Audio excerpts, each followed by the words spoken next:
The NASCAR Nextel Cup All-Star Open is brought to you by Nextel, only from Sprint, helping NASCAR and Nextel Cup fans get more done. By Chevy, the most wins in NASCAR history. And by the Home Depot, NASCAR's home improvement warehouse. It is a beautiful Saturday night at Lowe's Motor Speedway. Temperature was in the mid-80s today. It's drifted down to about 71. Track still warmed by the afternoon sun to 94 degrees and just a light breeze. I think that track temperature, that is the key. These guys, this was an impound race. They're having to race what they qualified, and I think these cars are going to be a little free till it cools down a little more. We've talked about the drivers who will go to the rear. Have a long way to go and just 40 laps to get there. This is like a great Saturday night short track race at your local fairgrounds or local dirt track. Been out here all afternoon, ate a bunch of hot dogs. Been working on my race car, now I'm going to go out and race and see how it does. But here it's at your local mile-and-a-half. Steve Burns. Mike, 21-year-old David Reagan sits on the front row alongside Carl Edwards. He's in great equipment. He drives for Roush Fenway. I said, David, what's the game plan? He said, I'm not really sure. I'm just getting used to the fact that I get in a car, I try to settle down. It's a long race. Now is two 20-lap segments. I don't really know what to do. Let's go to Dick Bergeron. Well, the All-Star Night is a night of surprises and a night where good things happen to people who really need something good to happen for them. Michael Waltrip has had an incredibly difficult year this year. Qualified for only one race so far. Pulled into the Lowe's Motor Speedway, optimistic. Thought he was going to have a great time here. After all, he's won the Open twice. He's won the Big Show once. But in practice, the motor broke. They changed that engine. Michael went out in his time trial. Backed it in the fence. He's in a backup car. He starts at the tail end of the field. No one needs a good night tonight more than Michael Waltrip in car 55. Thanks, Dick. Big crowd tonight, and it's mostly, I won't say mostly, but a lot of the folks in the stands are the families and the friends of the folks who live within a 50-mile radius of Lowe's Motor Speedway and work on and prepare these cars every day. This is a home game for all of these teams, and a lot of it's about bragging rights, showing off in front of your friends and your families. I'll tell you the other thing that's important too, I'm sorry Larry, is this is a little test session too. Don't forget, we got another race next weekend. So somebody's going to take home a lot of money tonight, and somebody else might hit up on a good combination for next week. But yeah, Mike, following up on family and friends of these race teams, you have a lot of guys that work in these race shops. They never go to a race. They stay at the shop and work, but this is one of those races they come out to. To follow up just on what Steve Burns was talking about, David Reagan, you know, yeah, next Sunday night we're out here for that 600-miler. The game plan is just let things unfold. You sit back and let them unfold in this race, you'll be loading up and going to the house in about 40 laps because they're going to have to go when they drop the green flag. Getting down to it. Carl Edwards from the pole. That is Steve Smith on the left of your screen. Standout NFL star for the Carolina Panthers. His job tonight, wave the green flag for this Nextel Open. But you know, Larry, realistically, I mean, it's guys back in the pack here, they're going to have to pull some strategy. They're going to have to come up with some kind of game plan to get them up to the front because this is a couple of short races here, and so you can't really wait for it to come to you, as you said. And I think when that will happen is at that caution between two segments. I think we will see all different types of strategies. People not even pit, people come in and do 4 tires to play it safe, and probably even some 2 tires. I can't wait till that caution comes between those segments. Regular Nextel Cup rules are in effect. Caution laps will count in each of these 20-lap segments, but there will be a competition yellow at 20 laps. You may elect to pit. You're not required to. If you pit, where you re-enter the racetrack is where you restart. And we've heard all these drivers say the tire, it doesn't wear out. We don't have a wear issue here. Now, it might have a little give up in it, but I actually don't believe in this sort of race it's going to make any difference.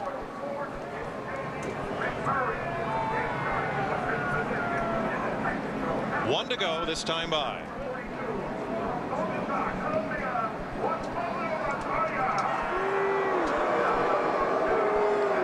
See a lot of the teams that will actually be racing in the Nextel All-Star Challenge. We had Jeff Gordon on the set. You better believe all 18 of those drivers, all 18 of those crew chiefs, they will be watching closely what goes on in these two 20-lap races. Now let me make a slight correction. In both the Open and the Nextel All-Star Challenge, the final 20-lap segment is green flag laps only. This is a 2-segment race. The All-Star Challenge is 4 20-lap segments. So in this first segment, cautions count. In the next, only green flag laps count. And once the leader has taken the white flag, if the caution comes out, it's over.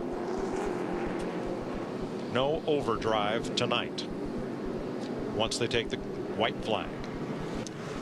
And I think we will see, as we do a lot of times with impound races, comers and goers. I think we maybe have guys starting up near the front that got a good lap in last night, but I think we have some guys in the back, especially Jamie McMurray, because of that engine change. I think they will be going up to the front, and they know they don't have a lot of time to get there. I just kind of believe guys, though, middle of the pack on back, they literally are working on things for next. I think their thought process tonight is, let me work on my car. This is a good test session.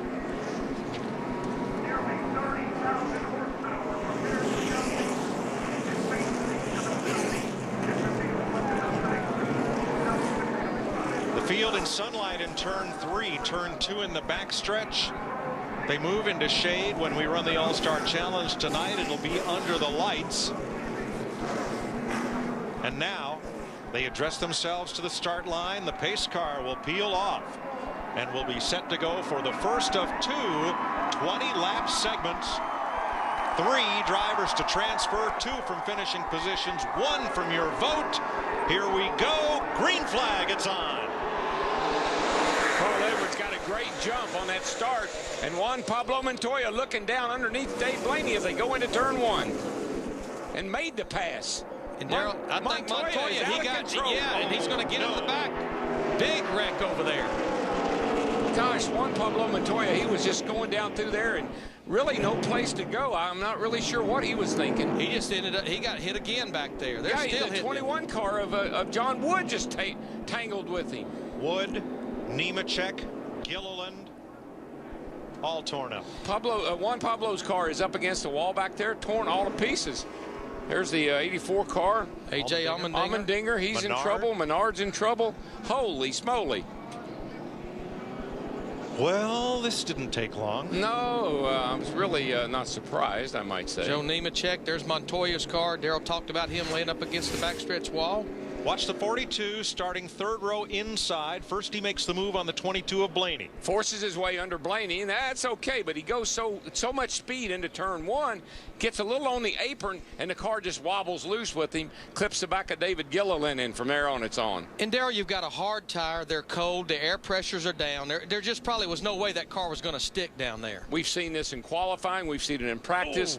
Gosh, Wood. John Wood. Poor John Wood. Thought he had it cleared, I'm sure. All the drivers are okay. Gilliland's gone to the garage. Right there you can see Juan. Look at his hands in there. He's trying to catch the car. It's going up the track. Makes just a little bit of contact with David Gilliland, and when he does, that spins Gilliland around, and they're going to meet each other face to face. And we need to add, what he did when they dropped the green flag and they crossed the finish line is perfectly legal. The car just wasn't ready for that when he got to 1 and 2. Got oil all over those M&Ms.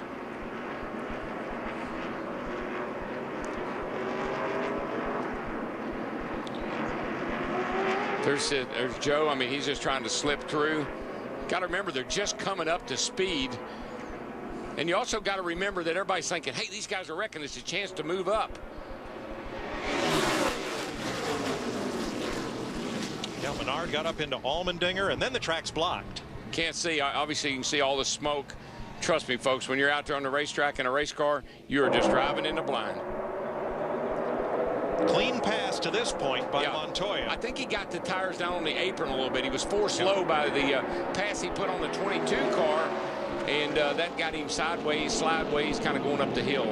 And he gets the 13, and then he gets the 21, and then Juan got several of them. I'm not sure. I don't think Allmendinger, the 84 car, ever actually got hit or hit anything.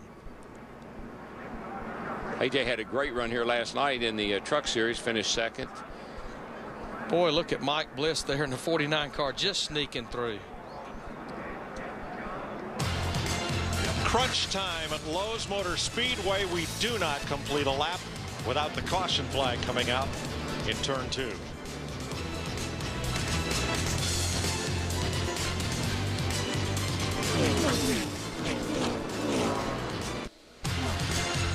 Speed coverage of the Nascar and Nextel Cup All-Star Open is brought to you by Garmin. Don't just get there, arrive. By Famous Dave's.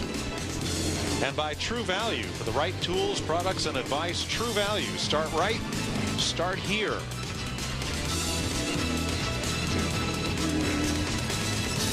Michael Jordan is the Grand Marshal for the Nextel All-Star Challenge. So we'll see him give the command a little later on this evening.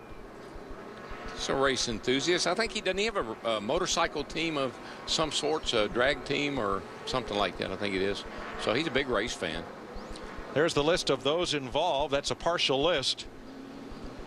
I saw Scott Riggs get some damage. Jamie McMurray thought he ran over something and pitted. So did Kenny Wallace and Kevin LePage. Make pit stops under this caution. Maybe a special rule for this race ought to be single file starts. Yeah, not just restarts. Yeah, Mike, we had a lot of guys at the back of the pack that had no damage, but I think a lot like McMurray, they feared they ran over some debris and decided to play it safe and come to pit road and change 4 tires. There's McMurray. A big hello to all of you watching the Nextel Open in Times Square. We're up on the 30 by 40 foot news screen in Times Square, where you're about to hear from Juan Pablo Montoya. Here's Dick Berggren. Well, Juan Pablo Montoya was certainly on the gas. We're going to let you watch in our monitor up here and tell us what happened. Talk us through it. It's very simple. I had a really good start. Went inside of Blaney, and I wanted to turn 1. It was good. As soon as I went to pick up the gas, just stepped out. You see, I just got a little loose. And I just touched the 38. I slowed down when he hit the wall, but I just went in front of him, and then somebody, just 2 or 3 cars just came straight into me. So many people thought you were going to be in victory lane tonight. Yeah. Maybe next week. We try. Yep.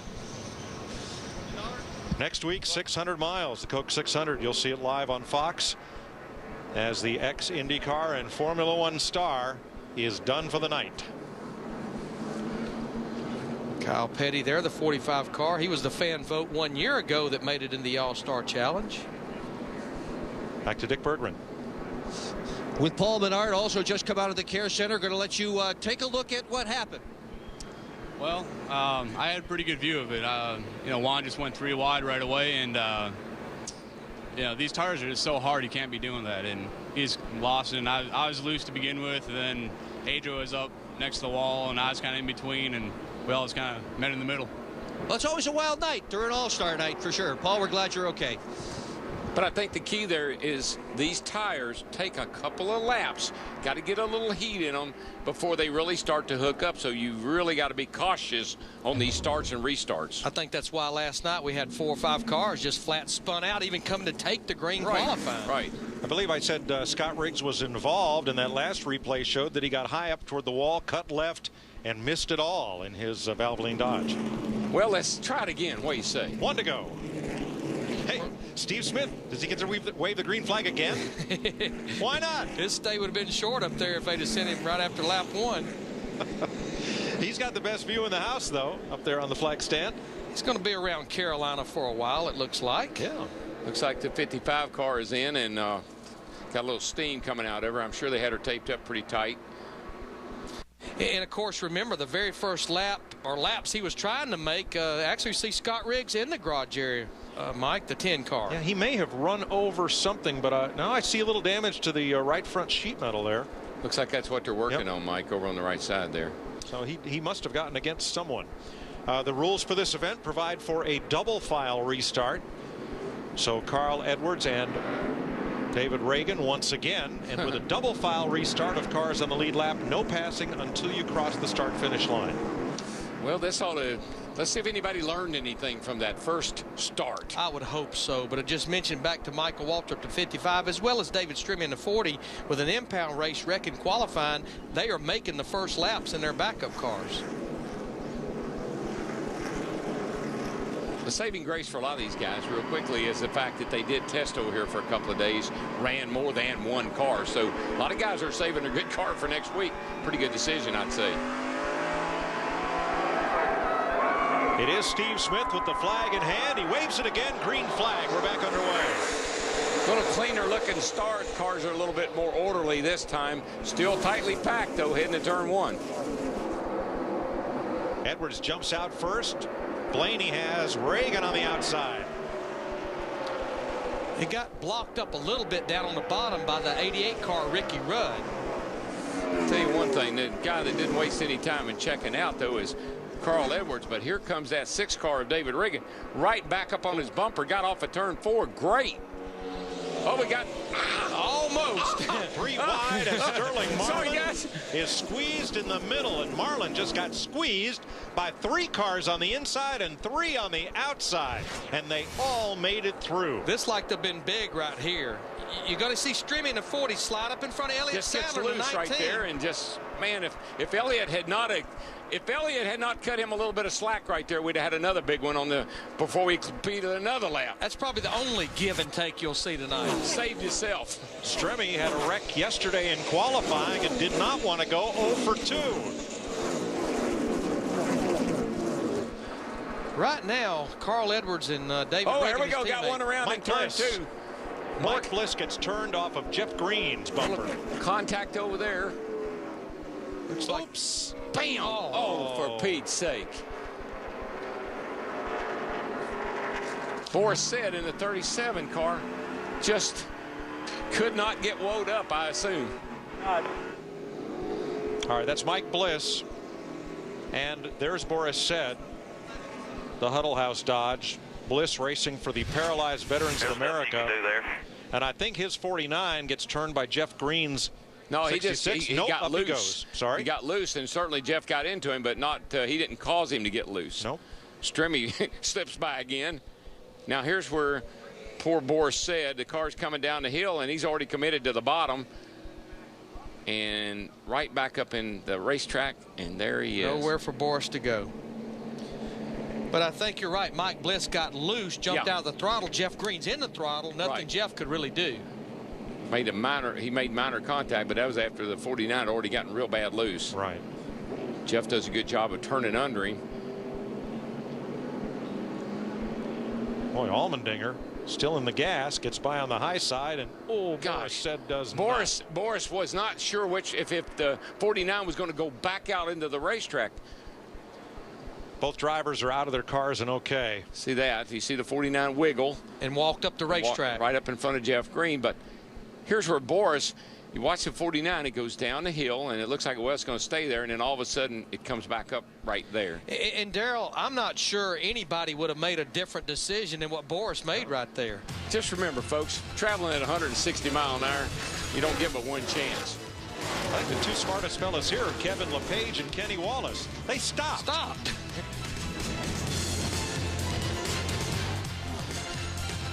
The NASCAR Nextel Cup All-Star Open is brought to you by Nextel.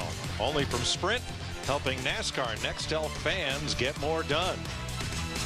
By Fram, not just an oil change, a Fram oil change. And by Castrol GTX High Mileage, superior oil burn-off protection for cars over 75,000 miles.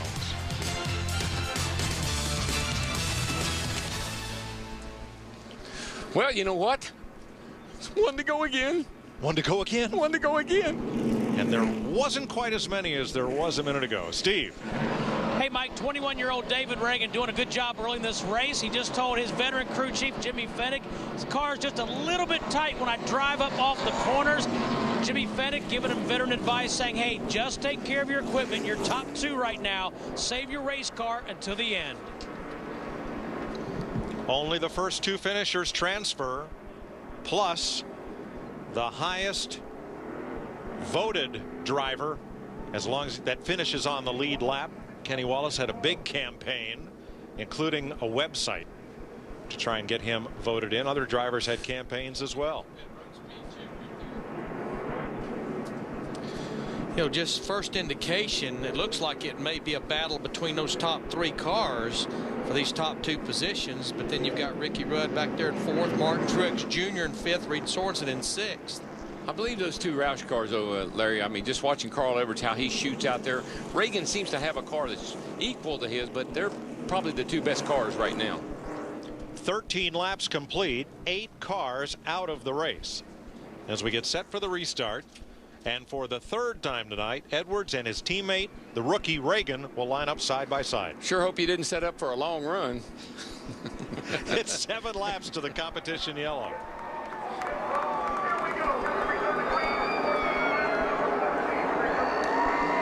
Green flag. There you see building speed. Man, Carl gets, every time he gets a great restart. I mean, he takes off.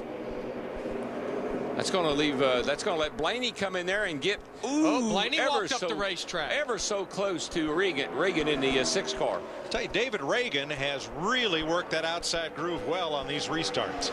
He's got a good race car, guys. That car is really good. That bottom groove liked to have got Dave Blaney in that 22 car in trouble down there in 1 and 2. He almost walked up the racetrack into Reagan in the 6. Yeah, just like same thing looked like what happened to Juan Pablo Montoya there in turn 1. Let's go back to the Care Center, Dick Berggren. And there are 4 of them coming out of the Care Center. 2 years ago, Mike Bliss almost won this race, taken out on the very last lap. Was that a bigger disappointment, or not even being able to race tonight is the bigger disappointment? Well, that was a big disappointment because we were coming to the checker. But tonight was pretty bad. I mean, you know, I just got loose. I wasn't really that loose, but the racetrack's pretty slick. Tires are pretty slick, and I got loose and I went to save it and then got hit. So, all right, it's pretty treacherous right now out there. All right, we're glad you're okay. Boris says also here. He's okay. Everybody's coming out of the center just fine. But boy, a lot of carnage so far, Mike. And you know, Dick and Mike Larry, there hadn't been any activity on the track today either. So you put these cars out there for the start of this race. Track's not got a lot of grip in it. So that's causing some problems. We got a car in the fence up in turn 3 and 4. I believe it's the 19 car. Got one through the grass. We have a caution. Yeah, that was Elliott Sadler, the 19 car. You can see the damage on the right side, all the yellow paint from the yellow walls, and in green in the 66 down through the grass here on the front stretch. Yeah, what was that all about? I'm not sure. The 19 got into turn 3 a little hot. It almost looked like he had a tire going down. Was Jeff Green recreating the famed pass in the grass? I think Jeff Green probably didn't know that everybody was slowing down in front of him. I know. Trying to drive it, but sorry. Well, let's have a look, and thanks to our Fox and Speed cameramen and replay videotape technicians. See Jeff Green underneath Jamie McMurray there. He's really trying to stay off of him. Ooh, and did he get pushed from the back? Maybe the 07 car there, Clint Boyer, pushed him a tad and got him out in the grass. Wonder if it's Garmin GPS is working across the grass. Kept him in a straight line. Mine never works that way. Found his destination. I wonder if it lit up with a little caution flag on the screen. Mine does sometimes. It's mighty busy today. Looking for a golf course.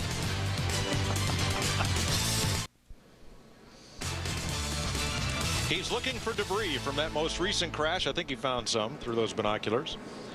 Yellow is the color of the walls for Nextel All-Star Challenge night, and it's been the color of 12 of the 20 laps we have run. As they come around, we will complete the first segment of the Nextel Open, and folks, it has not been pretty. It has not gone well at all. And just remember, this is what we talked about at the top of the show. This is where we have the break between the 2 segments. I think they're going to run 4 or 5 caution laps. The teams have option whether they want to pit, what they want to do. But I think with how hard this tire is, I just watched Carl Edwards just a few laps ago run the fastest lap of this race. I think you'll see the top guys just stay out. They have no laps on these tires. What would you pit for? Water? That wouldn't be a good move. That wouldn't be a very and good in move. Carl Edwards' case, and that of David Reagan, they have stayed out in front of all the melees so far. So, Steve, the pits will be open this time by. What is the strategy of the second-place car? Well, Mike, I don't think that 6 car is going to hit pit road. Jimmy Fennick just told his driver, David Reagan, I think clean air is worth a whole lot more right now. I don't know about the clean air, but I know about staying out of trouble is maybe the hot ticket up there. Having clean fenders is pretty good at this stage. Yeah, I don't know that there is a lot of strategy right here. I just can't imagine when I look at the top 8, 9, 10 cars that anybody's going to come to pit road. Look at that weak fake Carl put on that poor boy in the 6th car. Yeah, that was weak. He's led every lap so far. His best friend's the back bumper of the pace car. Now you have some takers from Ward Burton. Yeah, you know what? On back. They don't need tires or fuel. They need adjustments. They just coming in to try to make their cars better. They're doing that testing you're talking about. Roger. Burton, Stremme, Rudem, and Waltrip in. Green, Kyle Petty, Robbie Gordon, Kenny Wallace, Elliott Sadler are all on pit road. That's a baseball bat. That's a precision instrument to open up that fender, Dick. Well, Carl Edwards came around turn 4, and everybody on his pit area was looking up there. They were all on the wall as if they were going to make a pit stop. But I think most everybody here on pit road knew exactly what was going to happen, that there was going to be no pit stop at all by the leader.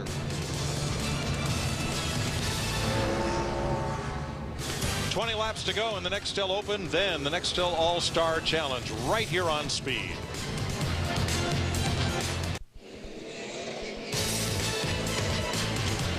The driver starting first in the Nextel Open has won the event 5 times. We're headed for 6 as Carl Edwards has led every lap so far. So here's the deal on Carl. If he wins the race or finishes second, he transfers into the Nextel All-Star Challenge. If he does not, then he's our All-Star pit reporter for the All-Star Challenge. Carl is. Yeah. Oh, that'd be fun, but he'd rather race. He has a lot of motivation to get in the show. He really does. Well, or he's stuck with us. Right now, it looks to me like the only challenge he has is from his teammate. Yeah. So I think if those two guys play their cards right, we could see them race later again tonight. Here's the tail of the tape. Here's a punch stat for segment 1 of the Nextel Open. 3 cautions, 12 laps, 8 cars in the garage. Now, Jeff Green, the 66 car, one of the cars to pit that time, but he's going to have to go to the tail end of the longest line. Failure to follow NASCAR directions. They told him to get back in order when the caution came out. He failed to obey, so he's going to have to go to the back of the field. Shame, shame, shame.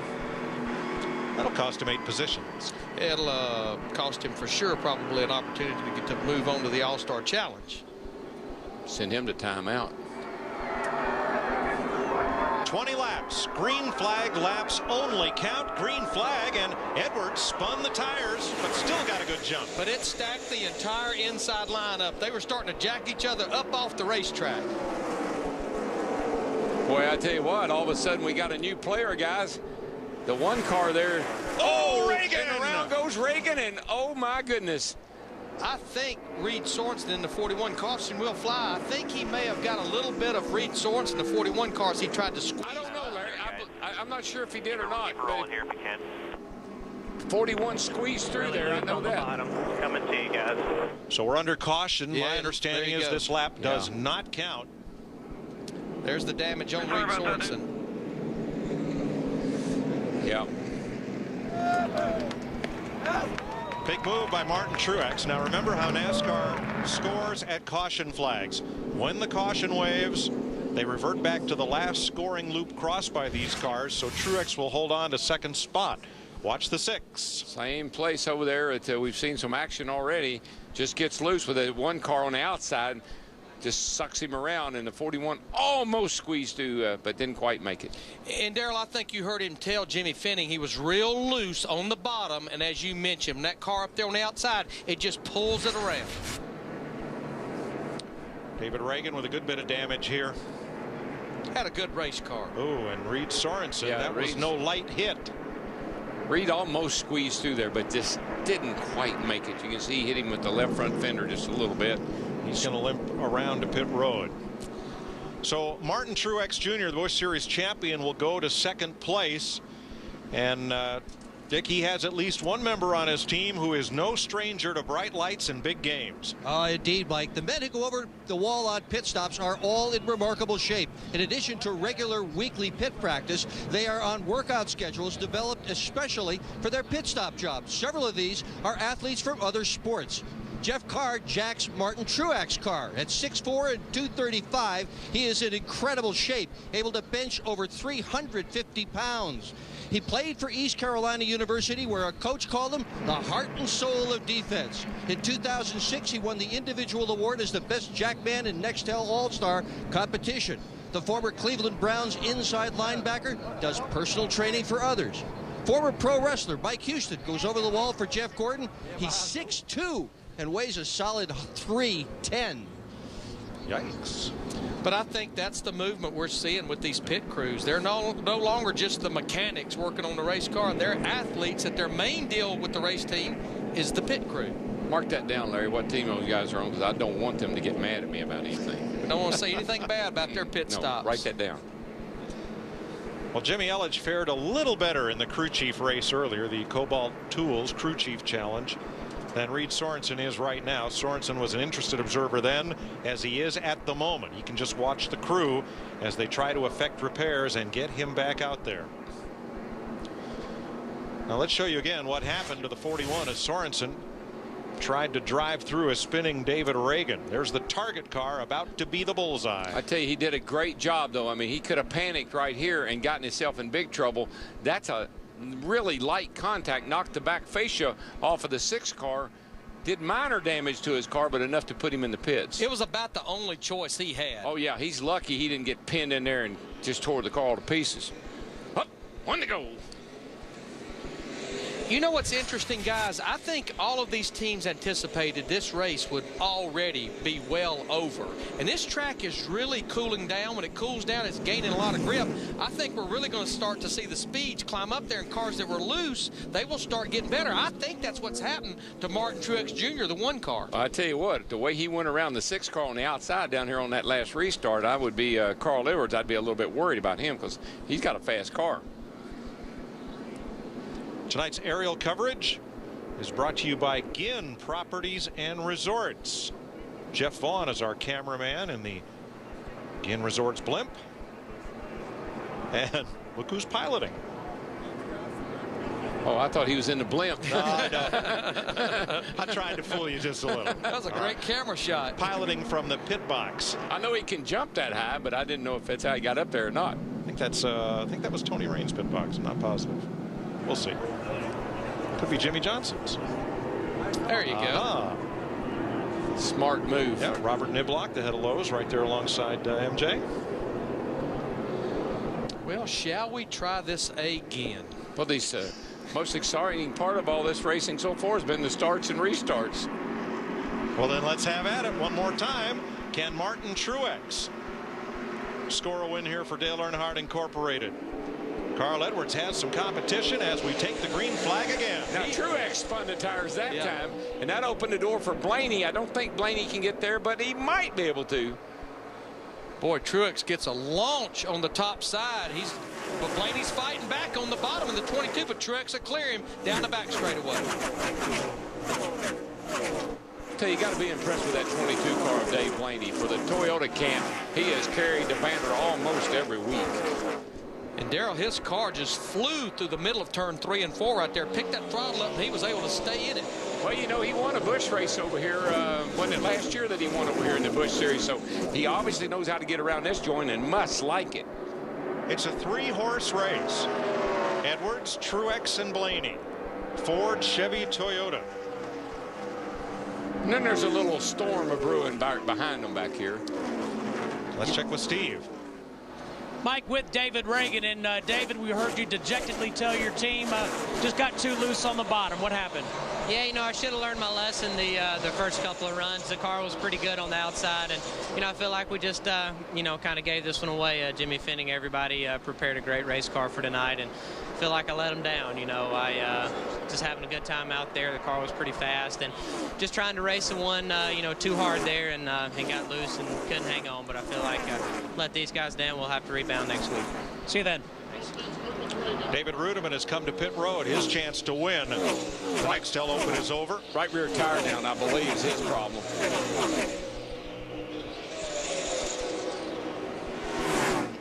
Boy, Tony Raines has had a tough time getting through turn 1. Yeah, he went down in there, and Mike, and it looked like the car maybe bottomed out or something. It just shoots up the hill right here. Watch the 96. See if we can see any sparks.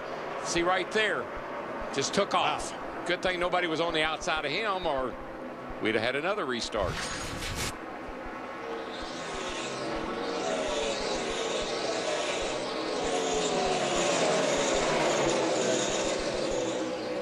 think there's 2 or 3 cars. I believe that Blaney's car, maybe the one car back there, they think they've got a shot, Blaney and the 70 car. I mean, I think they feel like they got a shot at maybe catching Truex.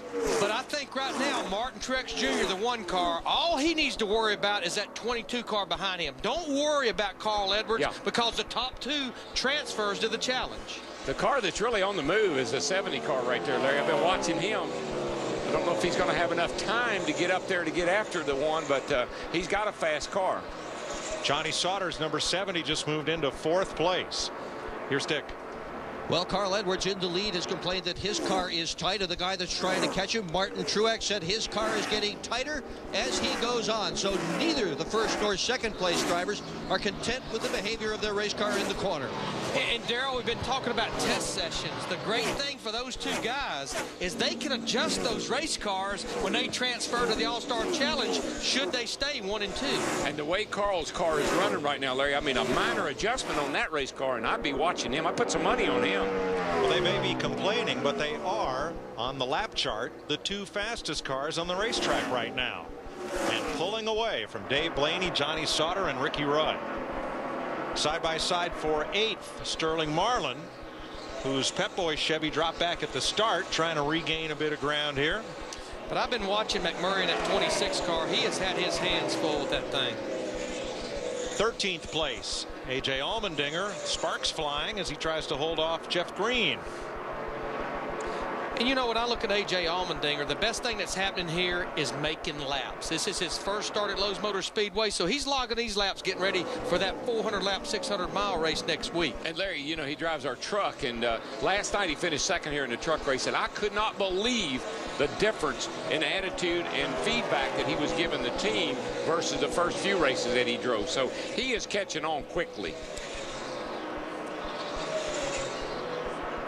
Allmendinger and Green side by side. 3rd place heating up. Johnny Sauter has caught Dave Blaney in turn 3.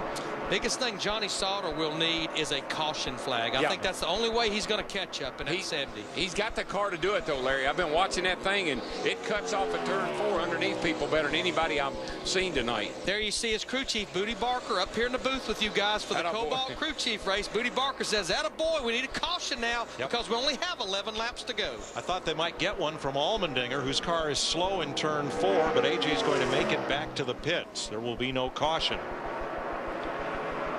Excuse me, there's Allmendinger. Yeah, I think that's Ruderman. I am sorry. It is actually it's Michael Waltrip car that was slow and comes into pit road. Kyle Petty in the 45, the Coke machine, battling Allmendinger. That's for 14th. Let's see, Larry, on the chart here, Sauter's running a 30-35. He's 3/10 quicker than Martin right now. I don't think he's going to have enough time to catch him, though. Yeah, 10 laps. He's got 2 3/4 seconds to make up. Not surprised to see that car run well. Remember how well he ran last year in the Coca-Cola 600? Both those Haas cars. Both Haas cars did. You're right. And I tell you, he is cutting it down. He's going to be right on the one on his Martin Truex's bumper when this thing ends. That's right. He doesn't have to get to Edwards. He just has to get to 2nd place to transfer. Dick? Well, Truex has just told his crew that his car has gotten so tight at this point that it is actually chattering. And that's just what Johnny Sauter needs. Remember, the top 2 transfer to the big show. So this 2nd position is hard fought. 43, good lap, man. 70 in front of you, 40 behind you. I tell you, the car that's really slowed down is Carl Edwards. He's dropped off a couple of tenths of the 2nd and 3rd place car. Well, he's got a 1-second lead with 8 to go. But Johnny Sauter has chopped a half a second off of Martin Truex Jr. in the last 2 laps. 8 laps to go, just a little over 2 seconds behind Truex. He's going to get him, Larry. He is going to get him. Boy, did he get through 3 and 4 that time. He flies through the middle. Man, oh man, he picked the throttle up and he came off turn 4. Yeah, he beat him almost a half a second, chopped it down to 1 3/4 seconds. 7 laps to go. He's going to catch him, and he's going to pass him. He's got a car good enough to do it. Johnny Sauter's dad, Jim, was a great racer out of the Midwest. He had 11 kids. Half of them drive race cars. And he drove hard, too, because one of those kids always needed a new pair of shoes. I tell you what, he bailed that thing down in the turn 3, but it sticks. It goes right to the bottom. I'm not so dadgum sure he can't catch Carl Edwards. 6 to go. That thing, look at it right there through the center of that corner, Larry. Oh, yeah, you're right. I don't think he's no longer looking at Truex. I think he sees that red number 99 up there, Carl Edwards. Remember, it's the top 2 that transfer plus a fan vote. Don't run over him. Don't run over him. He just inhaled Truex going into turn 3. And look, Carl Edwards is slowed way down. Johnny just needs to be smart here. He's much faster than those 2 guys in front of him. Well, Carl Edwards is up the track. I think Carl's got a problem. I think he's pushed the right front slam off that race car. It's so tight. He's led this whole race, and he may not transfer into the main event. I tell you one thing, it's going to be a battle right here with 4 laps to go. Look at that 70 car go. Oh, just flies through the middle of the corner. No problem. He is here. there. 4 to go this time. Good job, Johnny. Johnny, be good. 4 laps to go. But watch out right here now. That side-by-side into turn 1 gets a little dicey. Sauter will beat him into turn 3 by 3 car lengths if they come out of here side-by-side, and they don't. Now, this is exactly what Carl Edwards needed, but he's going to clear him now. But he needed those guys to keep racing side-by-side. Oh, Truex has got to go for the win. Martin went up the hill, but I think Martin realized a lot of grip up there, and he can keep that 70 pinned down. They better hurry. 3 to go this time. Martin Truex in second. He can't just run defense, Darrell. He's got to go for the lead. Well, Carl Edwards has slowed down so much. Sauter could get them both here in one. Look at this. They're going to be almost 3 wide off turn 2. Unbelievable. 3 abreast into turn 3. This has been Sauter's strong suit. Carl is in trouble. His car will not stay down. He goes up the hill. There you see him go up the racetrack. Here comes Sauter to the bottom. They'll be coming to 2 to go this time. We thought he was going to get Martin, and he ends up getting Carl. And now Truex is driven away by almost a half a second over those guys. You know why, Larry? Martin moved to the top. When the 70 tried to get under him, Martin found grip, and he is long gone. He did not lose any ground that time, right against the wall through 1 and 2. You found something. You're coming to 1 to go. He found the top of the racetrack. Found the top groove. He moved up to give the 70 car the bottom, and hey, it's not over. Found some grip up there. It's not over. Sauter just used that move at turn 3 again to get right back almost to Truex's bumper. Well, what they need to realize is those first 2 cars don't wreck each other. They're in the transfer spot. Who's going to win it? To the bottom, side by side, over in turn 2. No, I tell you, Martin Truex in the 1 car has found grip at the top of the track. But turn 3 is where Sauter has been better. He doesn't need to do anything. He just needs to bring it home in second place. Be smart. But this is Johnny Sauter. He's going to win it if he can. Be smart. It's going to be tight, man. They're coming to the line, but I think one's got it. Still inside. Come on. Here you go, guys. Nice job. Nice job, both cars. Very nice. Truex wins it. Johnny Sauter transfers. I never would have thought that they could catch Carl Edwards. And I'm definitely getting a report that Carl Edwards' car just got to pushing worse and worse. He has no right front tire left, probably. And Carl Edwards, who led it all right down to the final 3 laps. It took us a while, but that was some good racing right there. Martin Truex celebrates. Martin is pumped, baby. Well, he has reason to. He does. Watch this pass. And this is where Martin just found a lot of grip at the top of the track. And from there on, he set sail. Makes you want to go, Yeah. In 2005, when Truex debuted at Nextel Cup for DEI as teammate to Dale Earnhardt Jr., Jr. asked his fans to vote Martin into the All-Star Challenge. And they did. He was the fan vote winner in 2005. He races his way in tonight. Didn't need a vote tonight, did he? Got a vote of confidence, I can tell you that, going into the big show.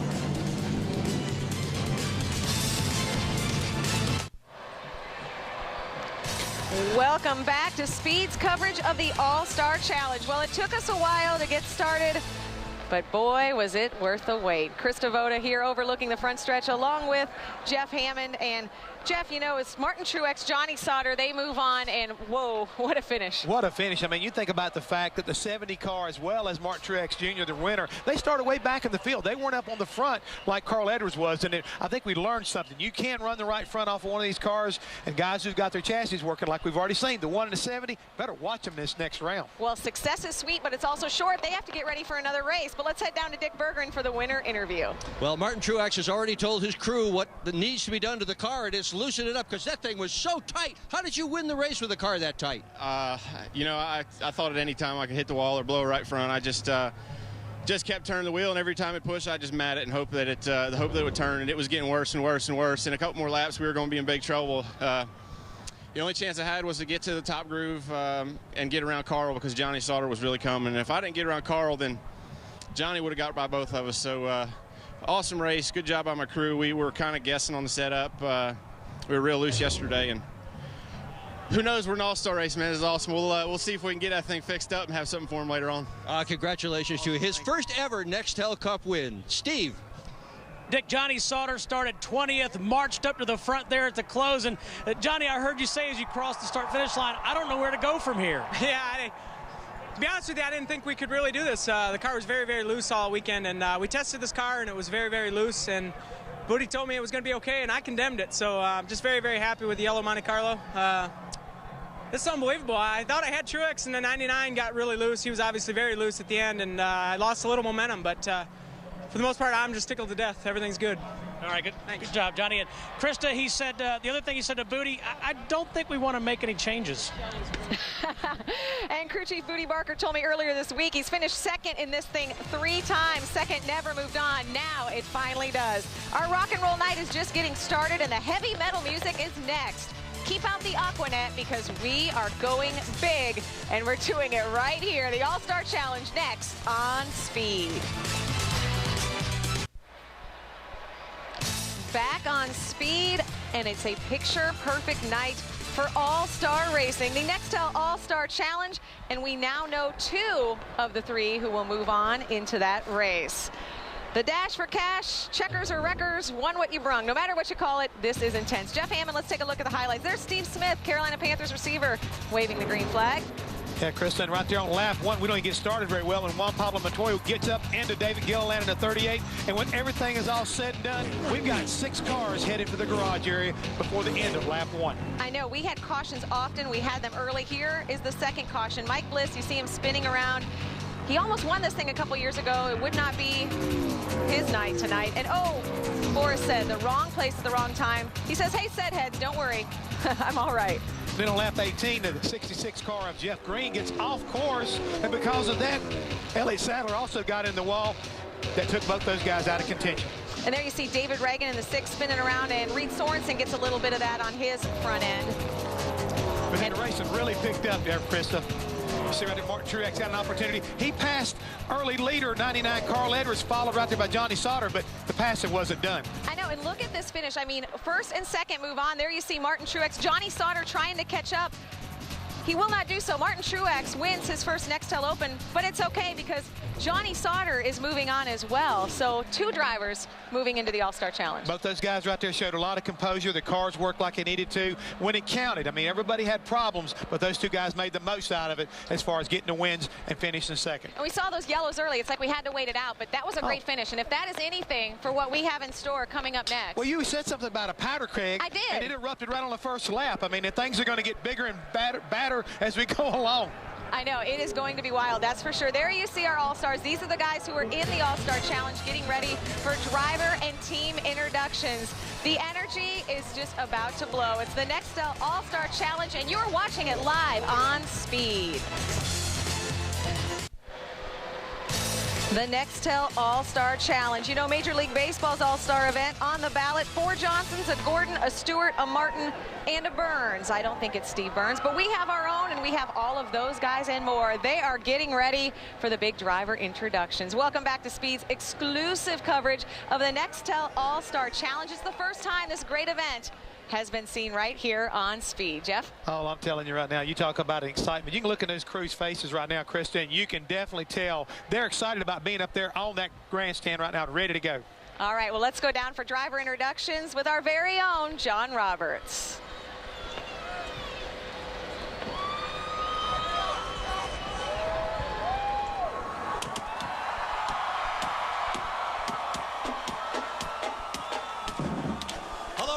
John Roberts from Speed, and it is time to get on your feet and get fired up for the 2007 Nextel All-Star Challenge. Let's now meet tonight's All-Star drivers. Starting 18th, driver of the 01 U.S. Army Chevrolet from Batesville, Arkansas, Mark Martin.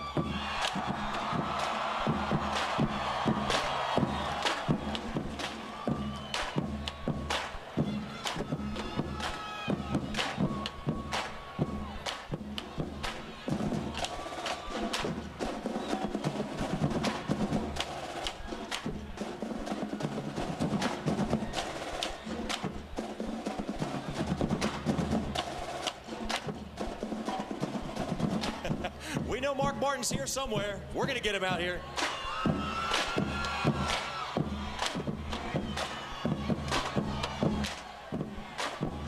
While we wait for Mark Martin, our honorary starters.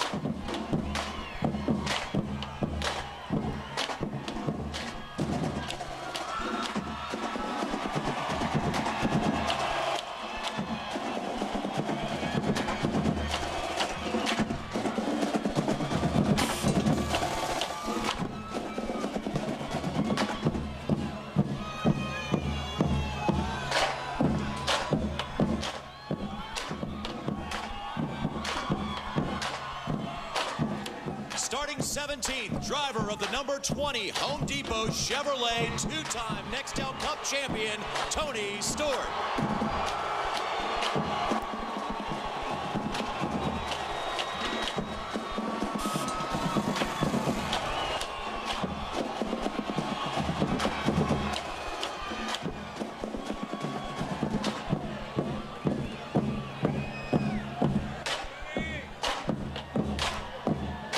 Starting 16th, driver of the number 25 National Guard Chevrolet, Casey Mears.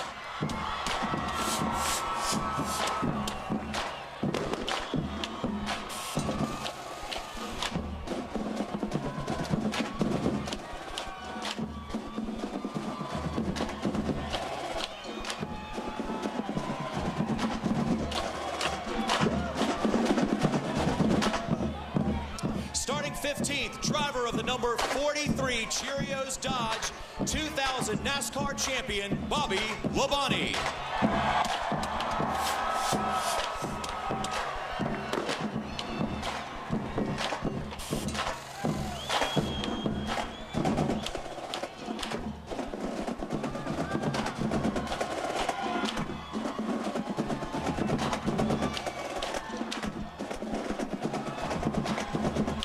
Starting 14th, driver of the number 83 Red Bull Toyota Thomasville, North Carolina's Brian Vickers.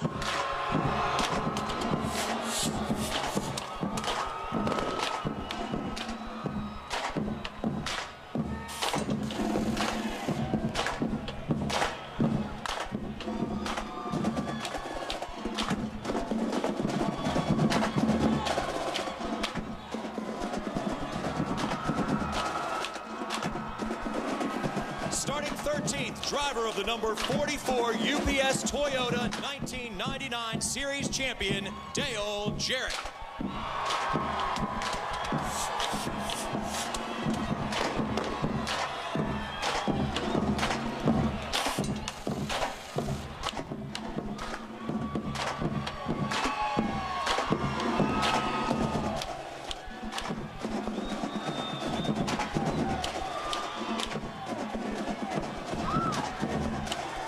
Starting 12th, driver of the number 16 AmeriQuest Ford, Greg Biffle.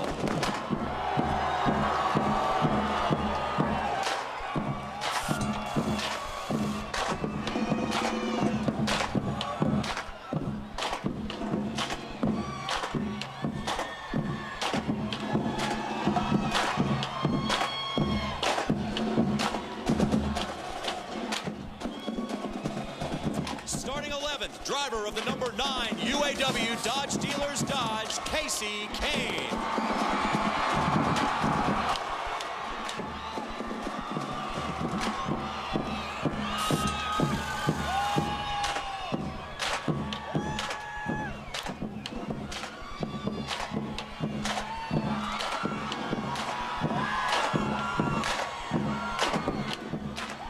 Starting 10th, driver of the number 8 Budweiser Chevrolet 2000 All-Star winner, Dale Earnhardt Jr.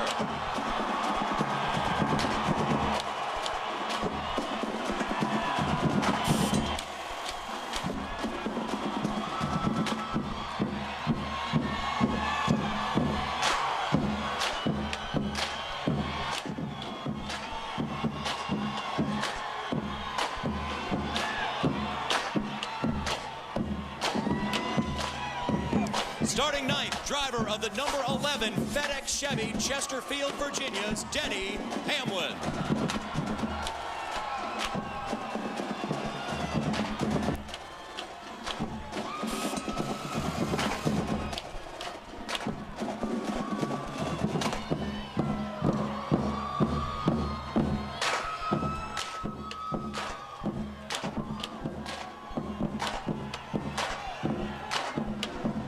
Starting 8th, driver of the number 12 Alltel Dodge 2002 All-Star winner, Ryan Newman.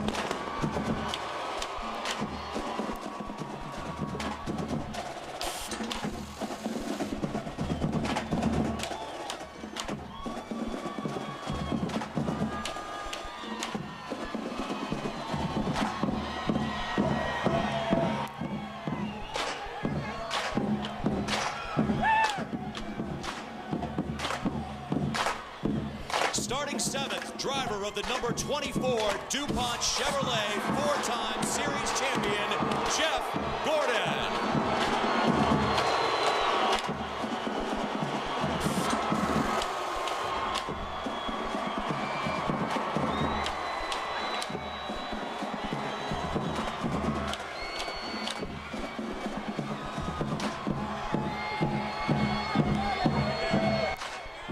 Starting 6th, driver of the number 5 Kellogg Chevrolet, Kyle Busch.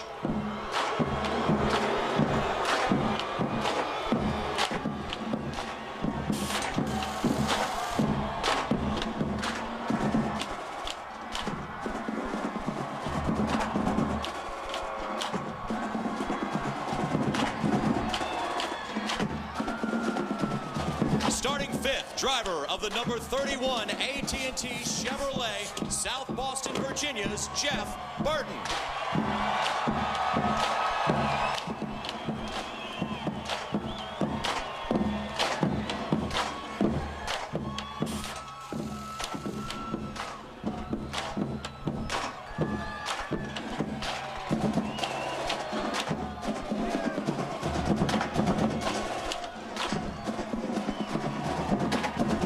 Starting 4th, driver of the number 29 Pennzoil Chevrolet Daytona 500 winner, Kevin Harvick.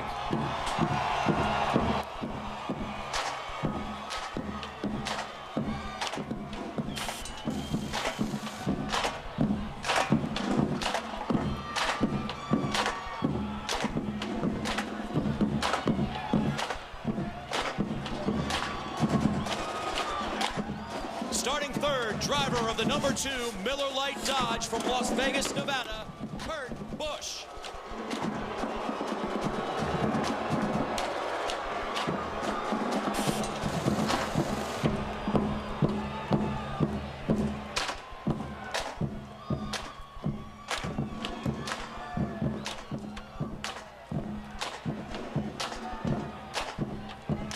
Starting 2nd, driver of the number 48 Lowe's Chevrolet, defending series champion, Jimmy Johnson.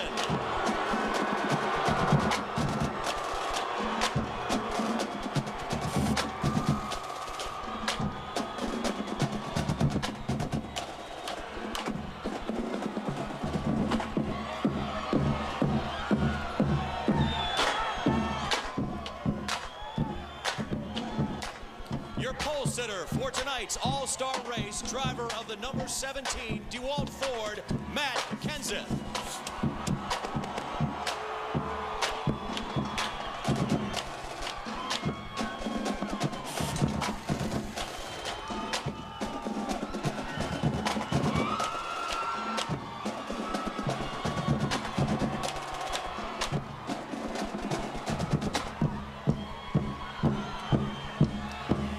The winner of the Nextel Open, racing his way into the All-Star Challenge, driver of the number 1 Bass Pro Shop Chevrolet, Martin Truex Jr.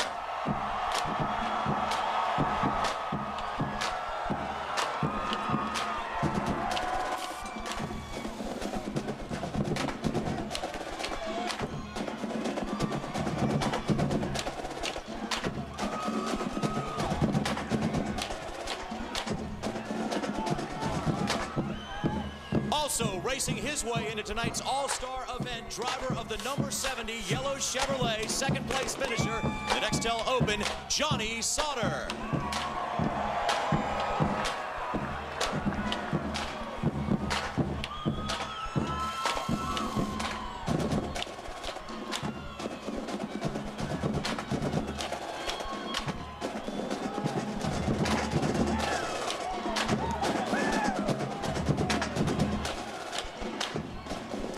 You, the fans, have spoken. You had the opportunity to vote one more driver into this Nextel All-Star Challenge, and we have some lucky fans that are now joining us on stage to help reveal of the name of the driver that has been voted into tonight's Nextel All-Star Challenge, and another guy who has a shot at $1 million. Come on out, folks. On the count of 3, you will use your fan scan, your fan view, to reveal who has made his way in by virtue of the fan vote. 1, 2, 3. Let's see who it is.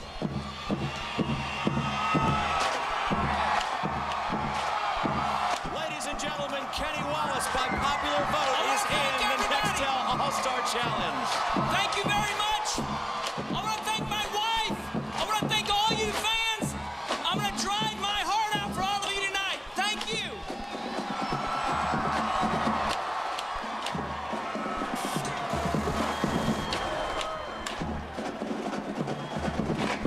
I appreciate it. Thanks a lot.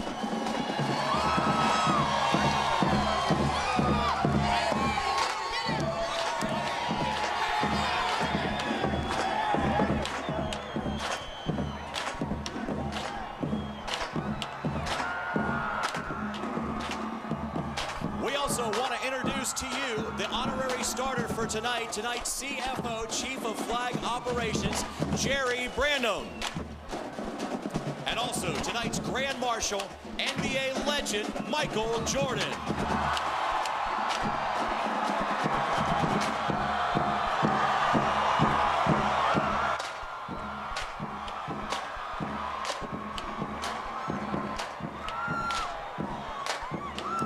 And with that, the starting lineup is set for tonight's 2007 Nextel All-Star Challenge. Enjoy, everyone.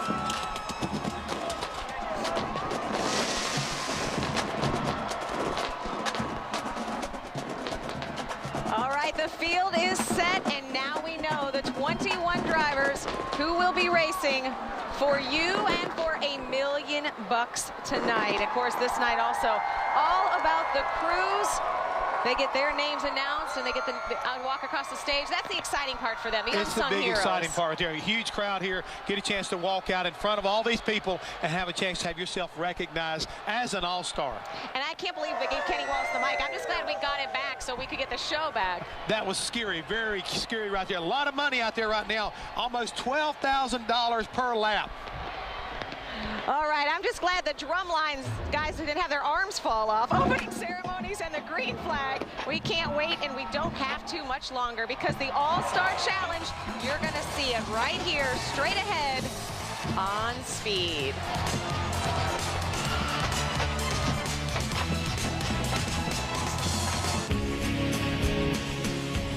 Gentlemen, start your engine!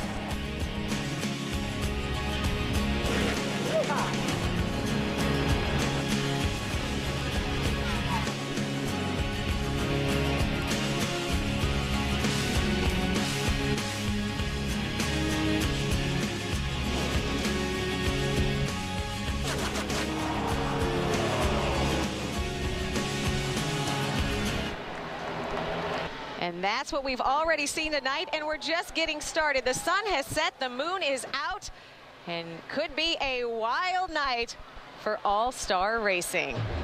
Let's take a look at the starting grid. This is how they will line up for the Nextel All-Star Challenge. You see Matt Kenseth on the pole, tons of All-Star names there. Everyone in the field. You see row 5, Denny Hamlin, Dale Earnhardt Jr. Dale Earnhardt Jr., of course, the first rookie to ever win the All-Star race. Martin Truex and Johnny Sauter, they raced their way in, and the fan vote went to Kenny Wallace. There you see Dale Earnhardt Jr. He starts tonight from the 10th position, and he would love to make some money for his crew chief, Tony Jr., of course, with that fine. There's our pole sitter, Matt Kenseth. Can he do it from the pole? We will soon find out. Here at Lowe's Motor Speedway, this is what happened in between the Nextel Open and what we're getting ready for. The amazing feat of getting the stage out there, introducing the drivers. That was some time-lapse video of the crews. And there you see some live video of our drivers getting ready. Jimmy Johnson, Kevin Harvick, Jeff Gordon, and Casey Kane getting ready to strap into their cars. And there, of course, is Dale Earnhardt Jr. Well, along with Jeff Hammond, I'm Krista Voda. And before the start of the Nextel All-Star Challenge, we are joined by Dean Kessel, the director of NASCAR Nextel Cup Series Marketing. So, Dean, I'm going to put you on the spot right away. Okay. Who do you think is going to win this event? Wow, I think it's going to be a great show, but it sure is hard to bet against Jimmy Johnson at Lowe's Motor Speedway, or Hendrick Motorsports for that matter here. But I think the big winner tonight is the fans in the stands. This is what it's all about. This is a terrific night. It's been a great week for the All-Star Week in general, with everything that happened Thursday night with the Pit Crew Challenge and what's going to take place here, and just a tremendous finish in the Open to have two guys come in and two different pit strategies that panned out. So we're looking for a great night. Well, it's got to be amazing because, again, Krista pretty much summed it up right on the get-go. The powder keg was getting ready to explode, and we didn't get through the first lap before it really got big in a hurry. Yeah, I thought we may be in for a real long night, and we still might be. But, again, the fans are the winners here tonight. When you guys set up this whole event, too, how do you keep coming up with new things? It seems like every year you top yourselves with different events or different festivities. Yeah, it's really a collaborative effort. We worked, obviously, with our partners at Speed, folks here at Lowe's Motor Speedway, our friends at NASCAR, and we just literally got finished with last year's event. A week later, started sitting down and say, what are we going to do here for this year? And we're already talking about 2 years from now is the 25th anniversary here. So we're already thinking about plans for the year 25 and to see what happens. But it's just a lot of smart people in one room at one time, and every idea is a good idea. Yep, we got already from like the yellow walls. I mean, you talked about Thursday night, the pit crew competition. That right there was unbelievable. I know the crews are still talking about that competition itself. And then the night, I love the fact we got the 4 20-lap segments. I think it's just like having 4 quarters of racing football style. Yeah. You know? That's exactly the parallel we used in the dialogue to have to set up the format. Was what can the fans relate to? How can we make it easier? The inversion was nice, but it got a little confusing, quite frankly. And so now we have an opportunity to really set the stage, give the fans something they can embrace, and just have a tremendous shootout here during that last segment for $1 million. So if you're a stick and ball fan out there, this is your chance to really be able to follow racing. If you've never tried it before, this is a perfect way to start. It absolutely. It's very, very easy to follow, very easy to understand, and it's going to be explosive. Yeah, it's really easy to understand. Show me the money, baby. Show me the money. Over $1 million. That's it. That's what these guys like so much, is the fact that this is all about the cash, and bring me back a steering wheel or bring me back a big check, and that's basically what you hear from these guys. All right, thanks for stopping by, Dean. Enjoy the night. We know it's going to be a great one, of course. Thank you so much for everything you guys are doing. We really appreciate it. Our pleasure. Great job. Great job. Thank you. Well, it is NASCAR's brightest night, and enough star power to light up a small country. It is time now to go down trackside for tonight's All-Star Challenge opening ceremonies. Ladies and gentlemen, please rise and remove your hats as the UNCC Air Force ROTC presents our nation's colors. And please remain standing and welcome Grammy Award-winning R&B and gospel vocalist, writer, and producer B.B. Winans as he performs our national anthem.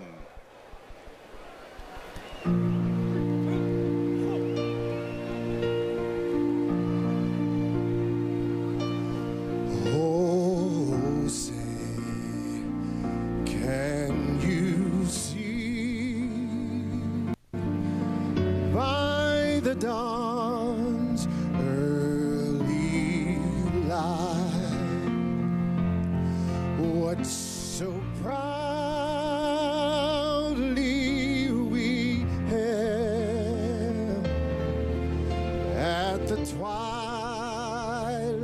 lights less gleaming,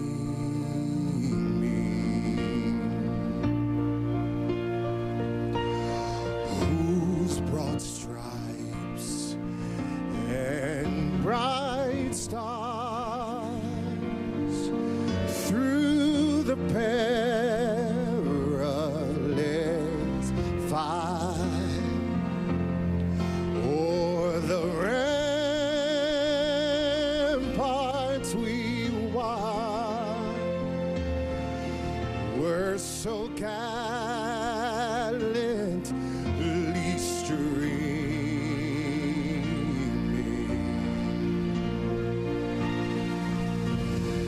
and the rocket's red glare,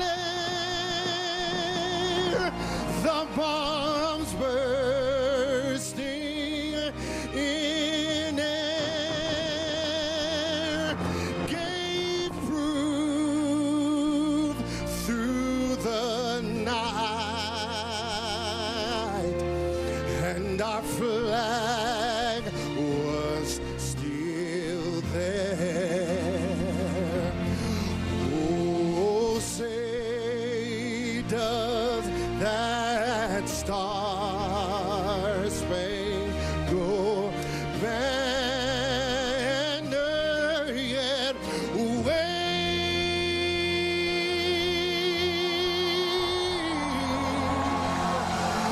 o'er the land of the free and the home of the brave,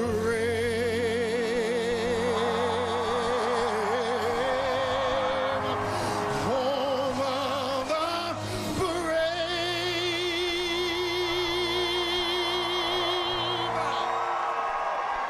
Let's hear it, race fans, for B.B. Winans.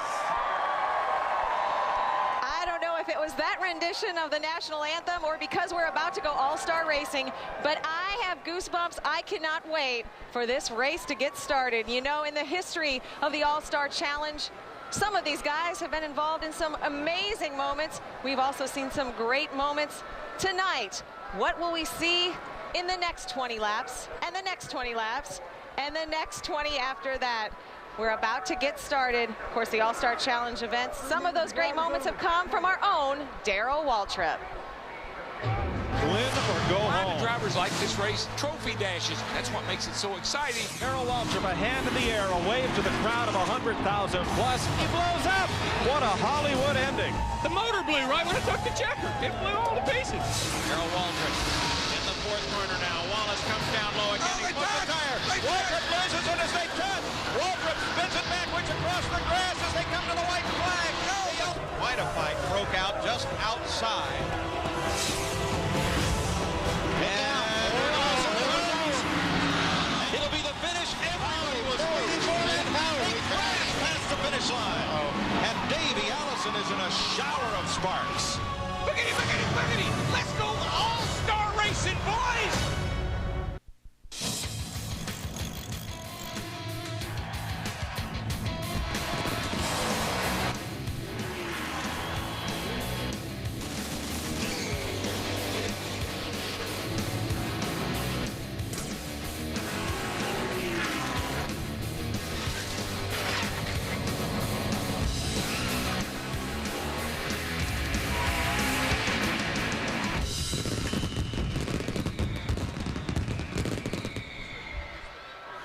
NASCAR's biggest and brightest night. It's all stars. Pole sitter Matt Kenseth. His good buddy Dale Earnhardt Jr. said this track is not a living, breathing thing, but it does have a personality all its own. We are about to see that personality on display. It's time now for the words that get these cars and your heart racing. Ladies and gentlemen, please welcome your Grand Marshal, Michael Jordan, as he delivers the most famous words in motorsports. Gentlemen, start your engines.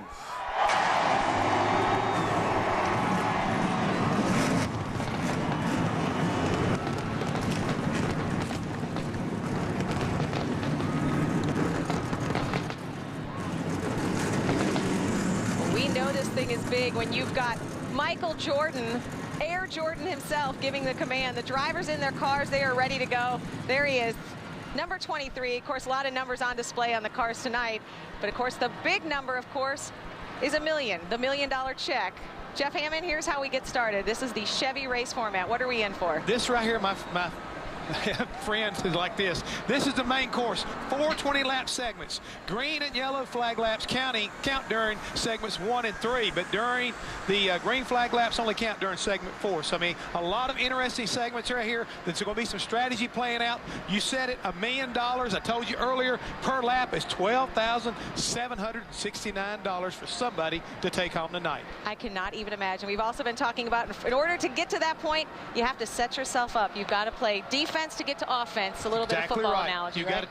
And the thing we've already seen, you can come from the back and get into victory lane. So guys like Tony Stewart and Mark Martin, trust me, they'll be marching toward the front. That's right. We saw Johnny Sauter race his way into this. Well, we are ready down here. What about the guys upstairs? Let's go see what they have for us. It's Larry McReynolds, Darrell Waltrip, and Mike Joy. Guys, this has already been one special night. Well, it has, Krista. The finish to the Nextel Open is something that the first 37 laps could not predict what happened in the final 3 as Martin Truex and Johnny Sauter went to transfer in. But we've not heard the last of Carl Edwards this evening, I don't think. Darrell, when you won the first All-Star race, it was then the Winston. And I've got to think that that prize money was the last thing on your mind. It really was. And the thing we liked about it was Junior Johnson was big on being the first one to do something. Why? Because what do we talk about every time we come over here? Who won the first one? And it was Junior and I, and Jeff and I. So that was big to us. But there's a lot of preparation that goes into this race. It's not just bringing old nag over here and hope it runs good tonight. You bring your best piece. It pays $1 million. The thing I love about tonight, no strategy. Flat out and belly to the ground, baby. But there's a new wrinkle, Larry. 4 segments instead of 3. We've never had a 4-segment all-star race. There's no monkeying around with the running order, no inversion. This is straight up 4 20-lap segments. There's got to be some strategy here. Well, I think there will be with these drivers because, as we saw in the Open, you can't fool around. You can't let things settle out because if you do, those guys up front, they will be gone. But I think some crucial points of this race, possibly especially with this harder compound tire, is what they do on that 10-minute break to make their cars better. We saw how bad Carl Edwards' car went away. Well, these guys will have an opportunity to adjust. But when that caution comes out for segment 4, I think that's when the wheels will be turning down there on pit road. I think that's when the pit crews will play a big role. But what the decision the crew chief makes, the biggest role of this race. Time for a Saturday night shootout at Lowe's Motor Speedway. 4 20-lap segments to the Nextel All-Star Challenge coming at you next on Speed. Speed's presentation of the NASCAR Nextel Cup All-Star Challenge brought to you by Nextel, only from Sprint, helping NASCAR Nextel Cup fans get more done. By Chevy, the most wins in NASCAR history. And by the Home Depot, NASCAR's home improvement warehouse. Down on pit road, Dick Berggren and Steve Burns will be joined by a special guest, but a man who is no stranger to television.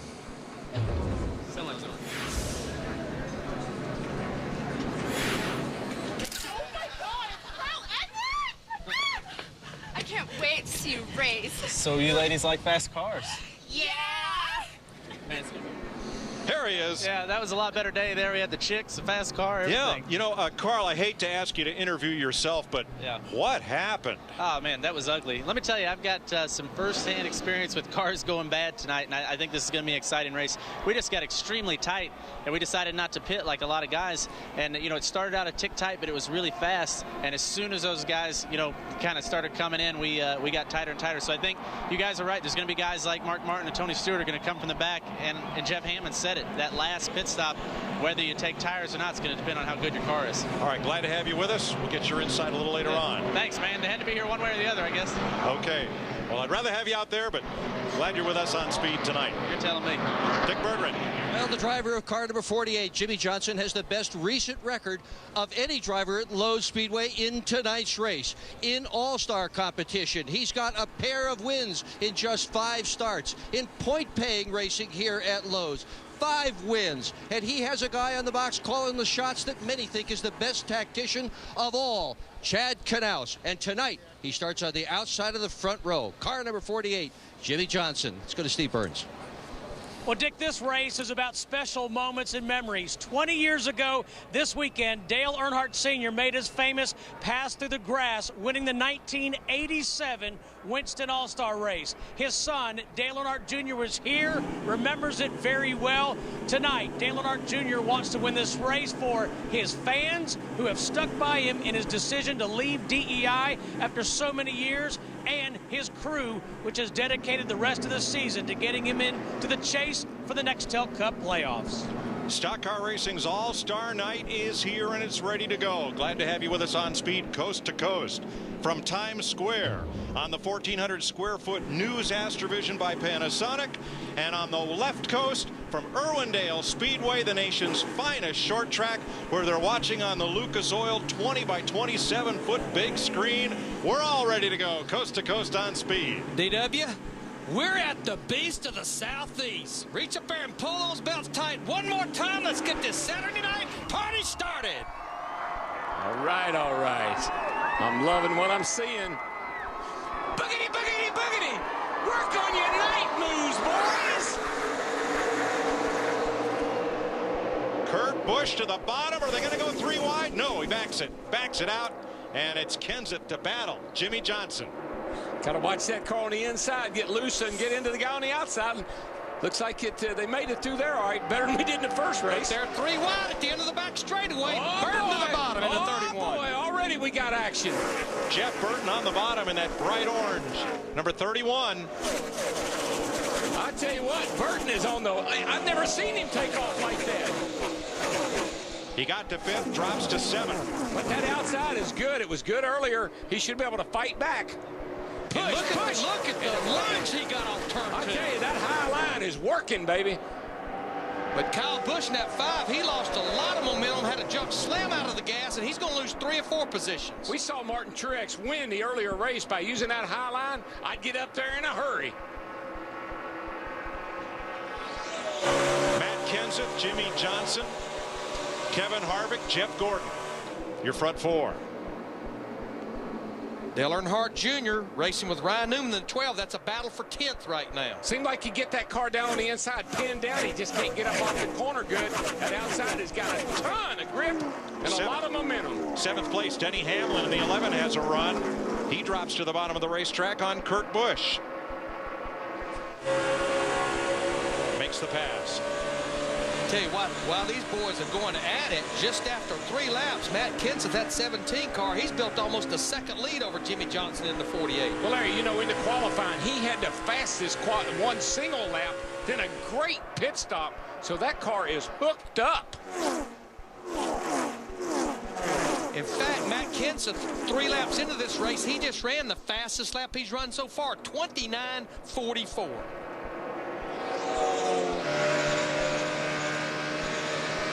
You're looking back at the field from Matt Kenseth. Carl Edwards is with us. Carl, Matt's your teammate. Was there any conversation between your team and his after the Open? Because you got out there and got to a good jump, but paid the price later. Yeah, no, there was no conversation. I didn't want to go mess up his game. You know, they've been on their game lately. It looks like he's turning right now, but just like we saw, if it gets tight, you know, like Kyle Busch looks like he's a little bit tight, maybe, you know, it really slows you down. So hopefully Matt's car can stay. Yeah, Carl, looked like that good girl went bad on you in a hurry. Yeah, it did.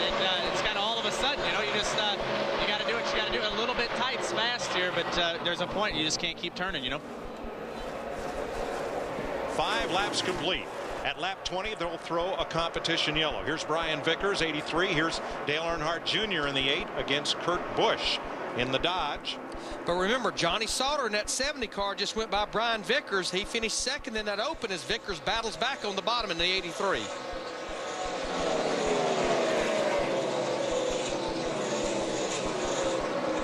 Six caution-free laps so far. A 7-car breakaway out front, led by Matt Kenseth, who has a 1-second lead on Jimmy Johnson. I think these guys paid close attention, Mike, Larry, to that Open, and I think they made some adjustments to their cars. These cars look a lot better than those Open cars did. Carl? And talking to the 2 down here. He's getting super tight. He's trying to move up, but I don't think there's any grip up there yet. There wasn't for me. I think if you're tight, you're just tight all over. But he's trying everything he can.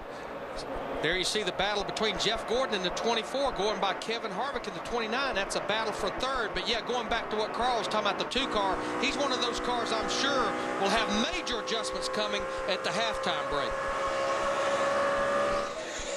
Penske cars side by side, the Dodges of Ryan Newman in blue and Kurt Busch in gold.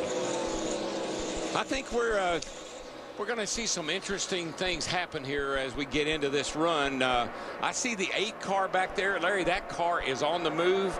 And the 24 car, wouldn't that be something to behold? Oh, yeah. But they both look really good. Gordon is close. He's in 3rd place, and Junior's sitting back here coming into trying to take over the 5th spot. Now, Junior is teammate to Martin Truex in the 1. In the last race, Truex worked the high groove to great success in the Open. And what I just witnessed, not in 1 and 2, but Denny Hamlin the last couple of times through 3 and 4 in the 11, he has moved up the racetrack to the top.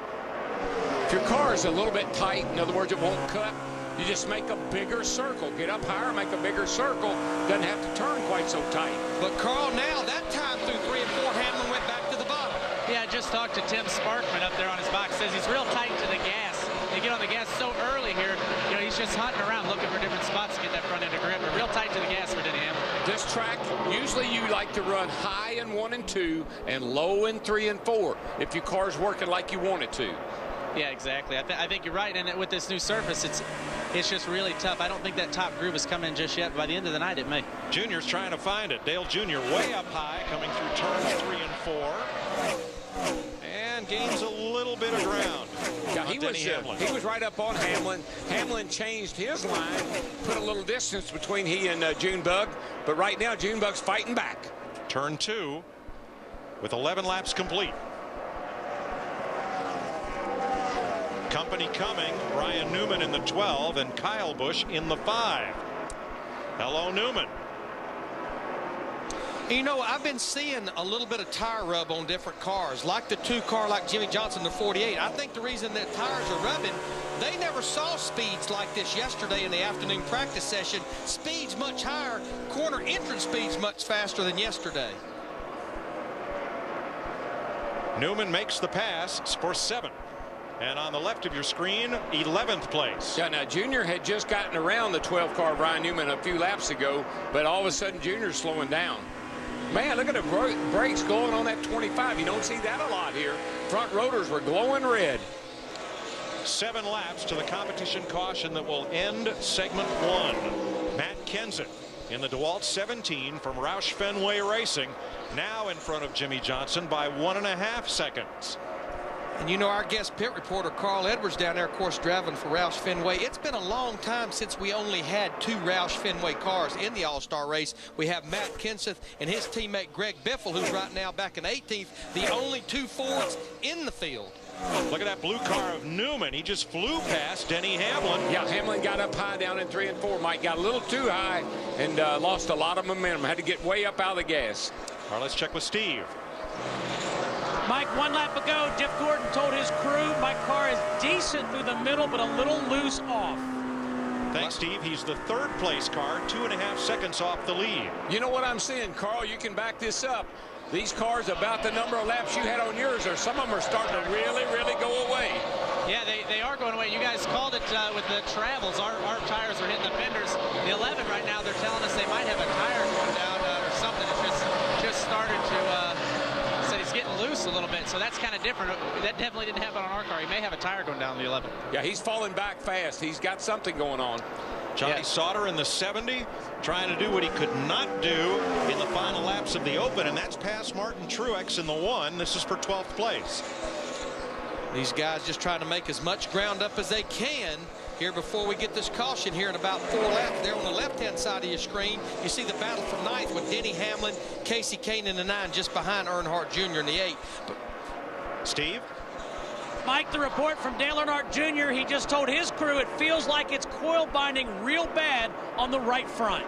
And I think that's coming from just much faster speeds, much more travel, getting into corner, just like Carl was talking about. And there's not a whole lot you can do about that. With those front springs coil binding that way, you got what you got. Denny Hamlin gives up another spot, this time to Casey Kane in the number 9 Dodge. And, you know, contrary to my feeling with this harder tire, we're about 3 laps away from that caution.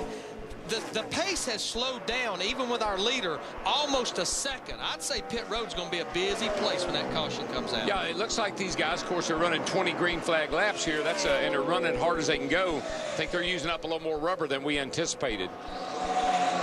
Nevertheless, Matt Kenseth able to extend his advantage to now nearly 2 seconds over Jimmy Johnson. I tell you, a guy that's having a disappointing night as we see the battle for second heating up. Tony Stewart in the 20 car. He is almost a half a lap down, back in next to last, back in 20th. Just having a tough night. Boy, you can hear Gordon, little give and take, rolled out of the gas there without getting to the back of his teammate. He pumped her so he wouldn't bump her. He passes Jimmy Johnson to the inside. Little tire rub on the right rear of Gordon's DuPont Chevy. And that is for second place. Man, this 20 laps went by in a hurry, boys. I'd say so. At about 180 miles an hour a lap. Man, what was the average on that? 178.7. Dick? Well, Matt Kenseth has got a loose race car. He said that he didn't want to pit, but the car has gotten increasingly loose to the point that they are seriously contemplating a pit stop at the end of the first segment. The crew is ready to go. They have gotten their tires ready. The jack is there, too. I think it's a no-brainer. The pace has fallen off. The cars are starting to give up. For the first time since he won the challenge in 2004, Matt Kenseth is the leader at the end of a segment.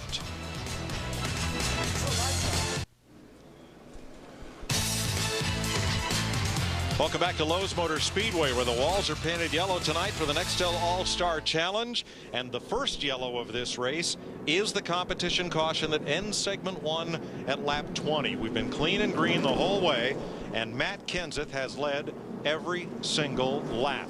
Jimmy Johnson and teammate Jeff Gordon battled for second, Gordon prevailing. And we'll see who the takers are when pit road opens this time around. Oh, by the way. Yes. He also won $75,000 for leading that 20 laps. 20 laps, 75 grand. Wow. He's a winner. You know, She's a winner. What's always interesting that really makes a difference on pit road is pit selection. And that's normally chosen by how you qualify. Not the case here. We had the Nextel All-Star Pit Crew Challenge on Wednesday night. How they finished with, by the way, the 12-car Ryan Newman, that group won it, Mike Nelson. That's how they selected their pits, by how they finished in that Pit Crew Challenge Wednesday night. Well, great job by that Penske team. So Newman will be pitted at the far end of pit road. Everybody's coming.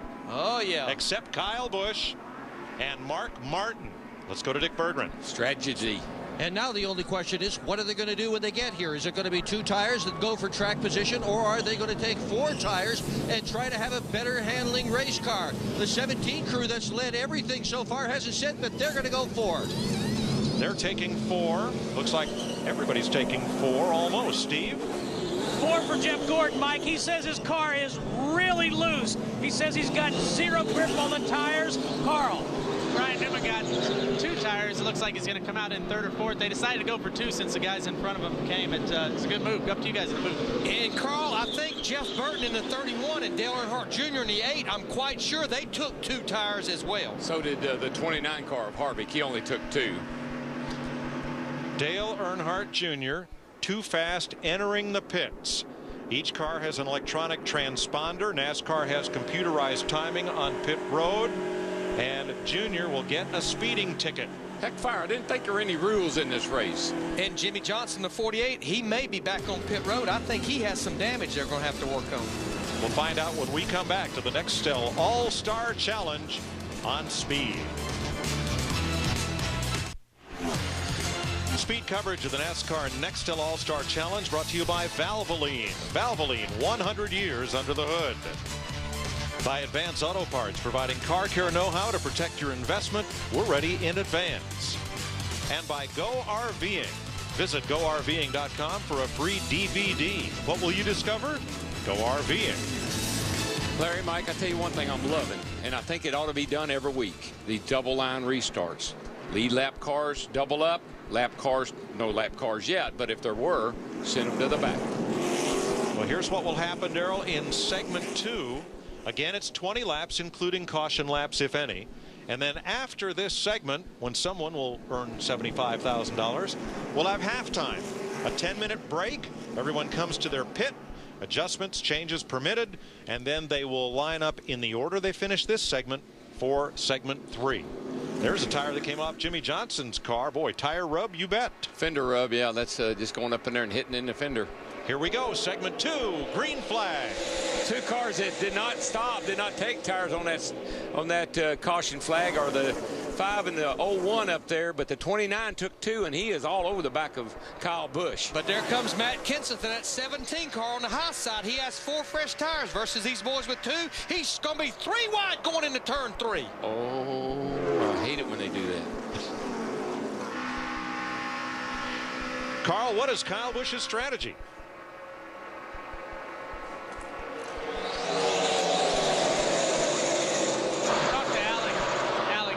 Down here in the pits, and Kyle said he was so loose at the beginning of the run, that's why he was sliding up, and he thought the fresh air, you know, the clean air and the 2 tires or the no tires, his car was just fine. So he's kind of walking away while these guys are racing. I think that's a pretty good move for the second segment.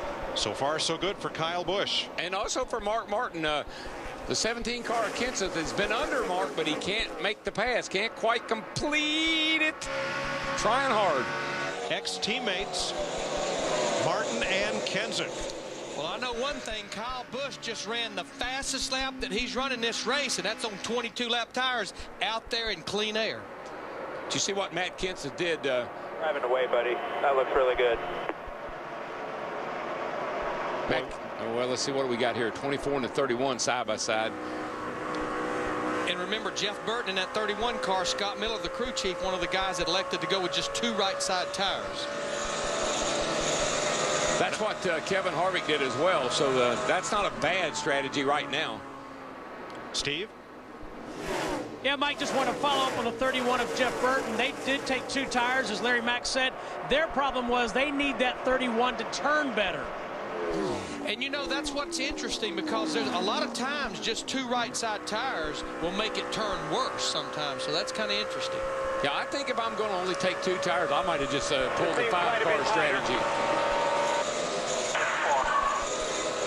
That was Jeff Burton in the 31. Boy, now Matt Kenseth has gone to the high groove, and he is closing fast on second place Kevin Harvick. Yeah, he moved up, got around the 01 car, Mark Martin, and now is closing up to the back bumper of Kevin Harvick, and he has gone to the top.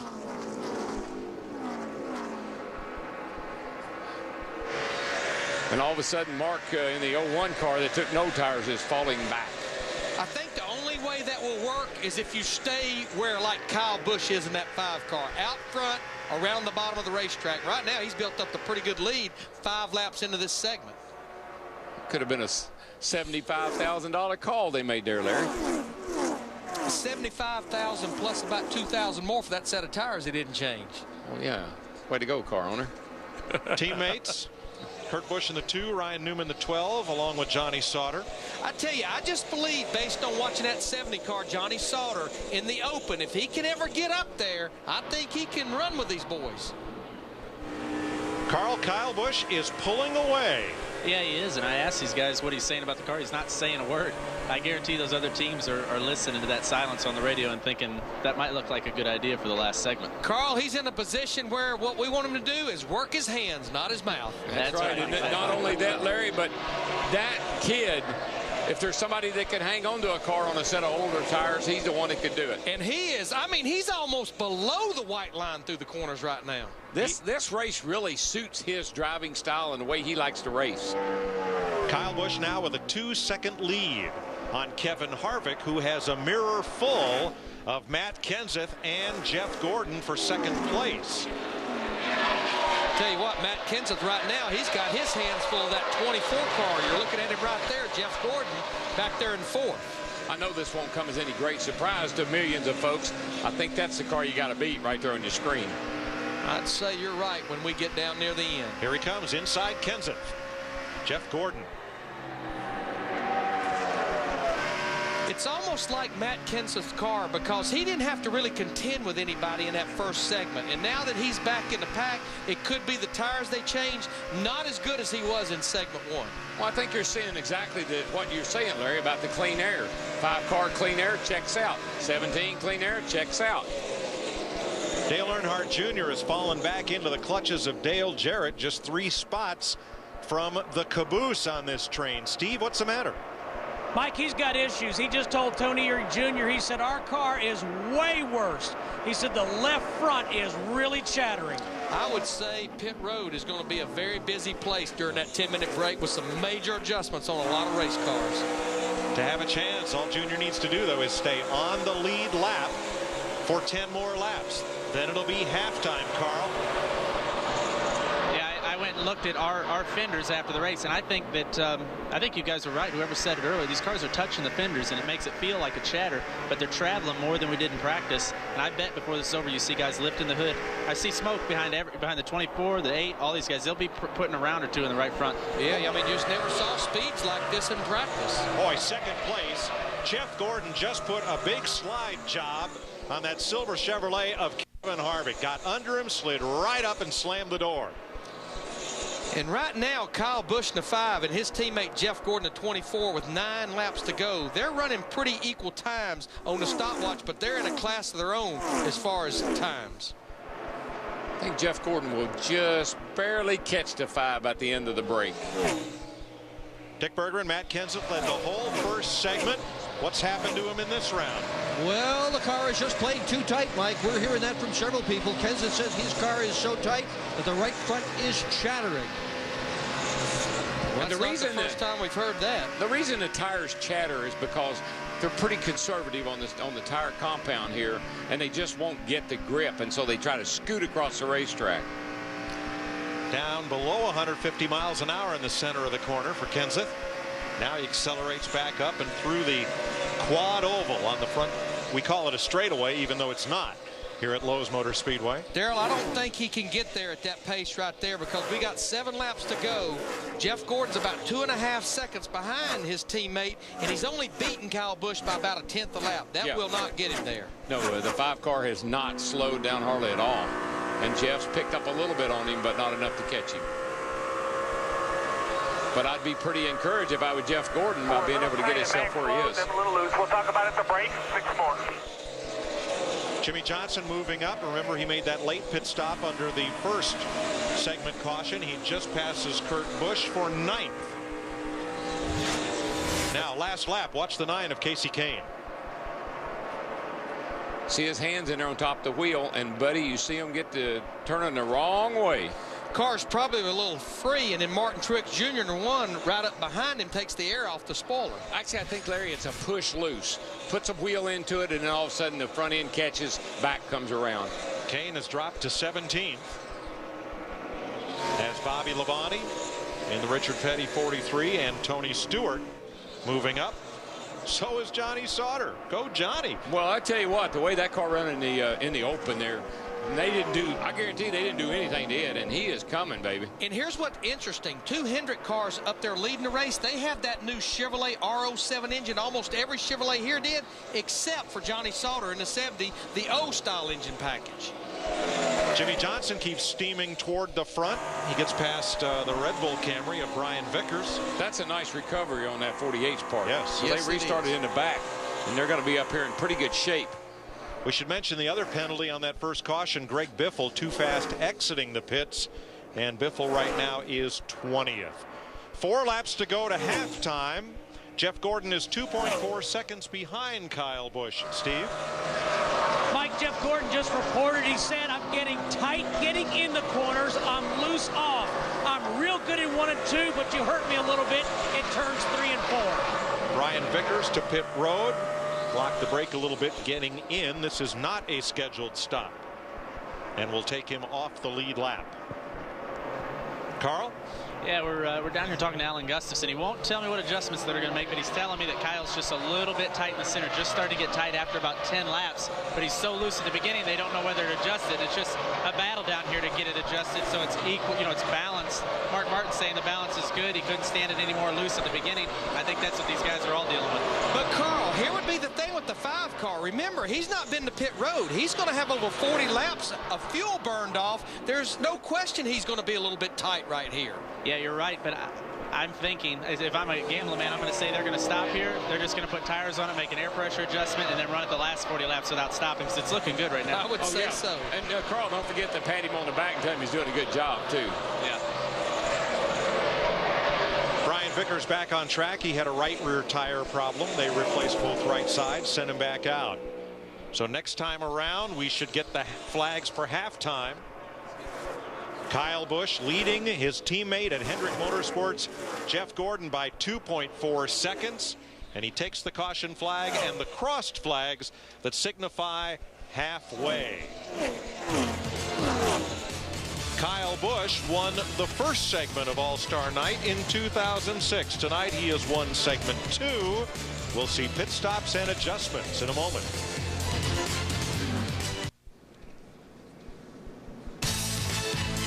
Stock Car Racing's All-Star Night continues live on Speed. We're at halftime.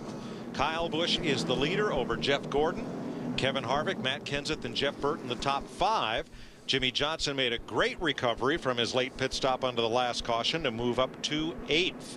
And now pit road will be open for halftime. It's a 10-minute break. Everyone comes into the pits, but unlike the end of the first segment, you will restart in the positions you're running right now. So there's no race off of pit road. And this is one of those times when if you've got a pretty good car, you're sitting there scratching your head, what should I do? If you've got a bad car, obviously you're going to make a lot of changes, but you don't want to take a good car and adjust it out of the ball game. And we need to clear up what they can do. You can really only do things to the car that you would do on a normal pit stop, but you have time to think about it, talk about it. You can get information from the car, like air pressures and things of that nature, before you make your adjustments.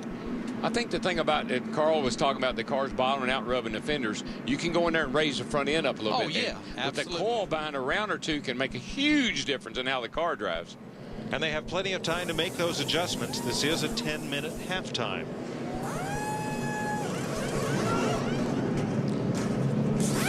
And I think what you'll see them do here is exactly what's going on for the most part. They'll go ahead and get the 4 tires on, and then they'll get that information and start making some adjustments if needed.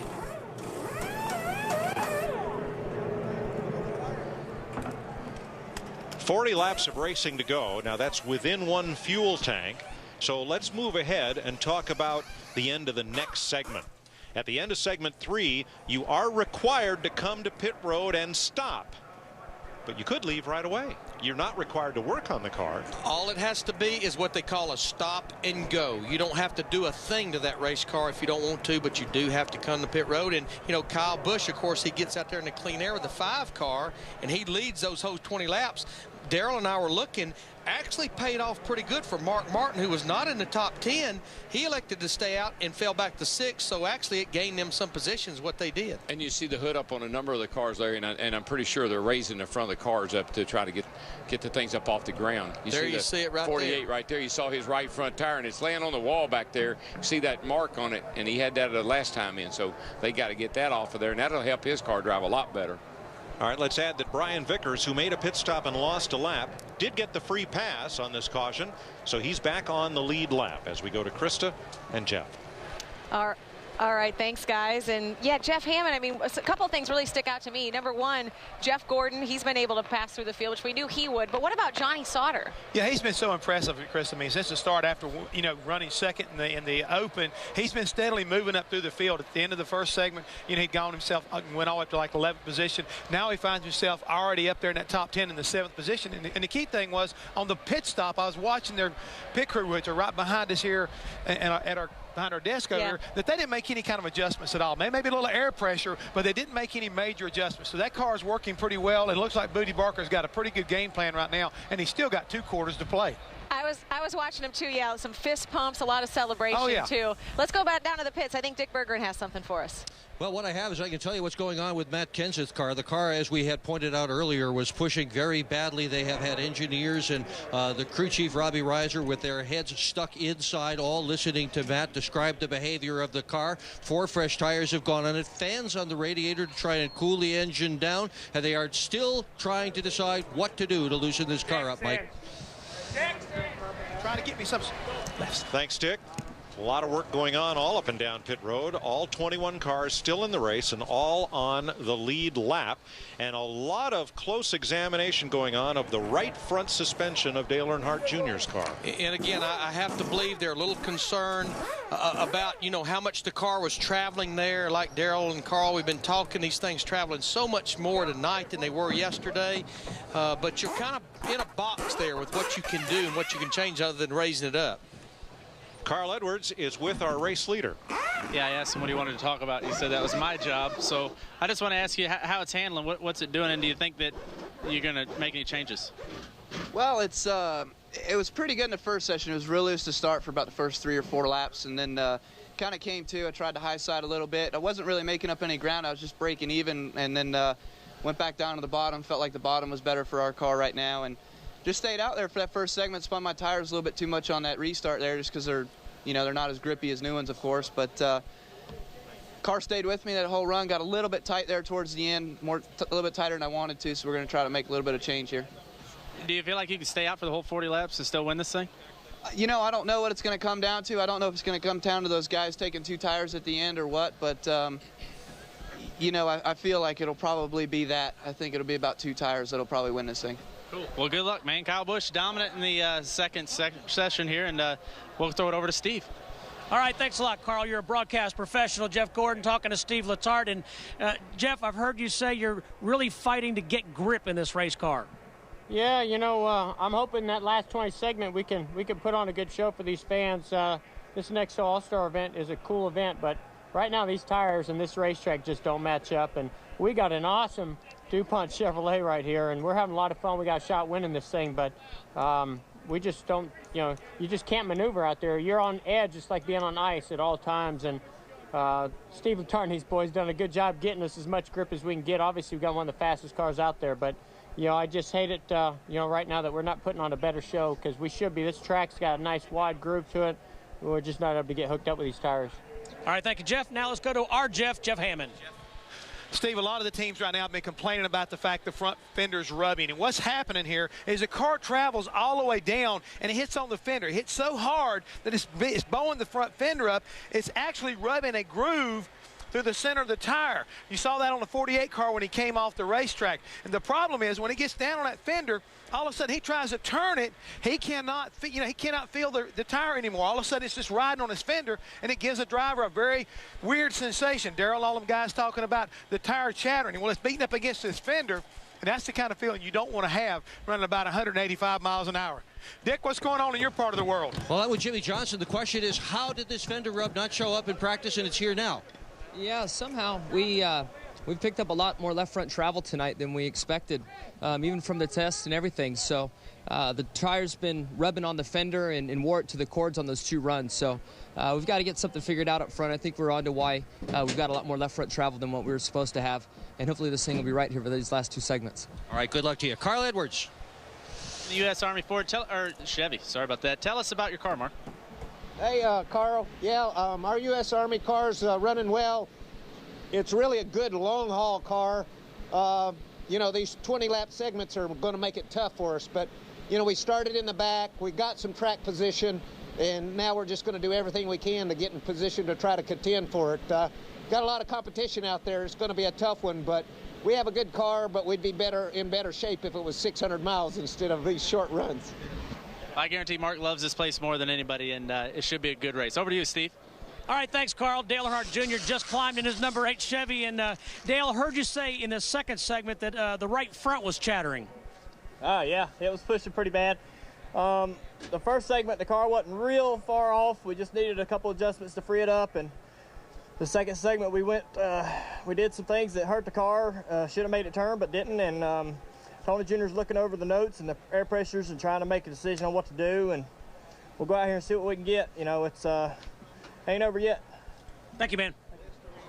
Junior will restart 18th in this 21-car field.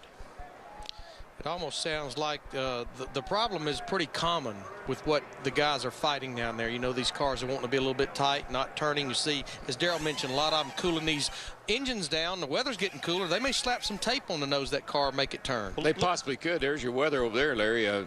71 degrees at the start. And right now, I mean, boy, it's really cooled off. Yeah, 58 degrees out there. 22 degrees. The track temperatures dropped, and the ambient temperatures dropped 13. I mean, that's no wonder the jackets are broken out up and down pit road. But as I look at the scoring monitor, the 5-car no tires, Jeff Gordon 4 tires, Kevin Harvick 2 tires, Matt Kenseth 4, and Jeff Burton 2, Mark Martin no tires. So those first 6 cars, all kind of a different little bit of a strategy, but it worked out well for all 6 of them. Jeff? Well, you guys were talking a minute ago about possibly cooling these engines down, how cool it's gotten out here. You can see I've already put my jacket on. And the key thing may be is being able to add a little more tape to the front nose of these cars to help make them turn. That's the key thing right now. If you get a little more tape on the left front, that may help the car to turn. But if you got a problem like Jimmy Johnson with the left front fender rubbing, well, now you've got to get that fixed before you can stick that front end a little bit harder, which, again, it may create more of a tire rub. You need to be real careful. You don't want to make these engines run too hot either. No, I don't know about that now. I think if I was Jeff Gordon, I'd want steam coming out of mine. You've been to Darwin. Worked pretty good, didn't it? I think that's what we did. We finally figured out. He had an extra engine in there. It was a steam engine. May well be. There's no question. You see a lot of tape on the nose of these cars, like Burton's 31 car there. When we restart, Kyle Busch will lead Jeff Gordon, Kevin Harvick, Matt Kenseth, and Jeff Burton in the Nextel All-Star Challenge.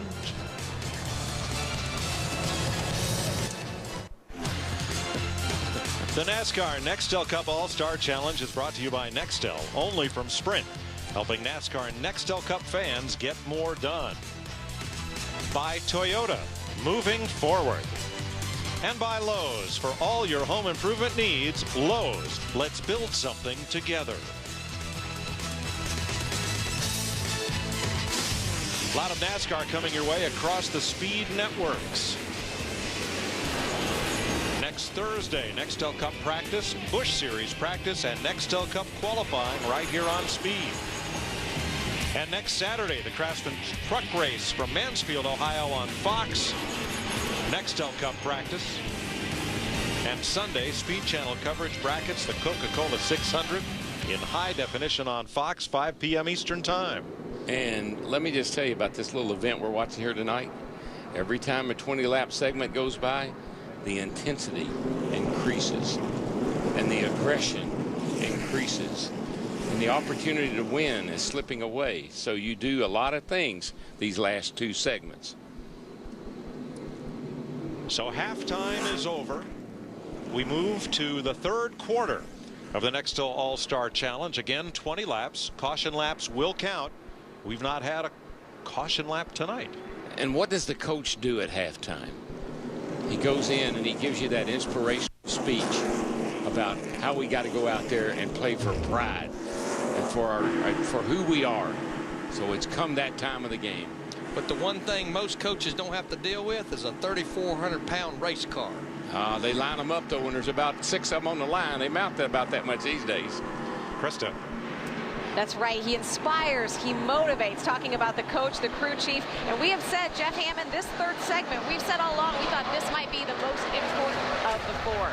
I think it really is, Krista. And you talk about what you're telling your driver to do right now. Well, the key thing is you're going to tell him to make sure he pulls those gloves up a little bit tighter, pulls those belts down a whole lot tighter, because things are going to really, as they say, business is going to pick up in this 3rd quarter, because if you're not in position at the end of this segment, well, you may not get a good shot at the end. You have to put yourself in position to make it to that all-important 4th quarter. And as Darrell Waltrip saying, the intensity, right, DW?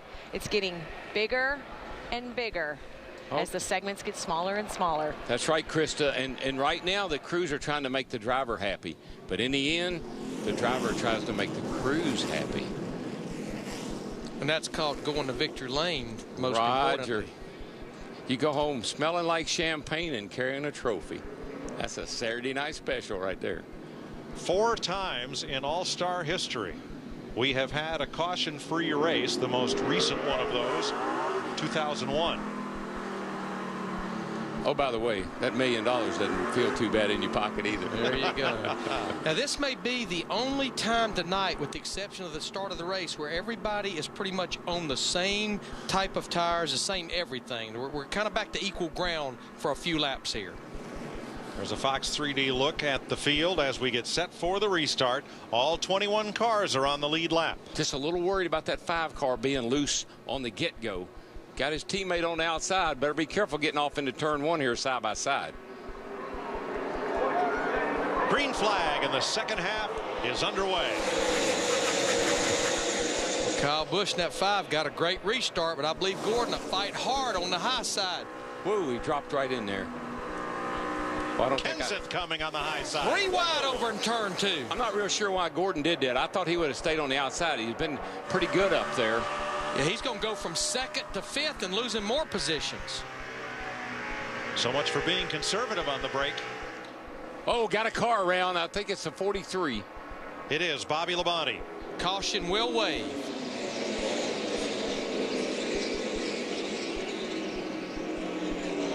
His Cheerios Dodge just got hard up against the wall. Yeah, I think he just lost it, and we see that. We've seen that all weekend long over here with these tires that the guys have got. First couple of laps are really treacherous. Now, as tight as they were bunched up back there, what NASCAR will do here is they will go back to a scoring loop where these cars crossed the minute the caution came out, and that's how they'll restart on this upcoming green flag. We'll show you back about 4th or 5th place. That's Jeff Burton, the 31, and Jeff Gordon. And just watch his hands on the wheel, Mike. I mean, he's just really fighting that thing, trying to keep it off of Gordon and not spin it out. Look at Gordon. And now we know why Jeff Gordon fell back so much. And here's what happened to Bobby Labonte. It was a great save by that 24, I tell you that. And here's Bobby, and I think his car just steps out right there. Catches it with both ends, Carl. Yeah, I just talked to Paul Andrews, Bobby Labonte's crew chief, and he said they freed it up a little bit, and it's just the same deal as everybody's saying, too loose on the short run, and it just got away from him. No rear grip, Bobby said. And Carl, I think that's exactly what's happening in a lot of these cars. You know, we talked about Kyle Busch's car being loose at the start. I think these things are getting so tight on a long run, like 20 laps, they have to free them up to start the segment. Yeah, you're exactly right. And you saw Kyle Busch with the left sides almost below the white line there. There's a little bit of grip on the very bottom, really low. But at the beginning of these runs, it seems like if you're loose and you move up the track, it's just really treacherous. And that's what happened to Bobby there. Bobby Labonte has taken his Dodge to the garage from Jeff Gordon, sideways off turn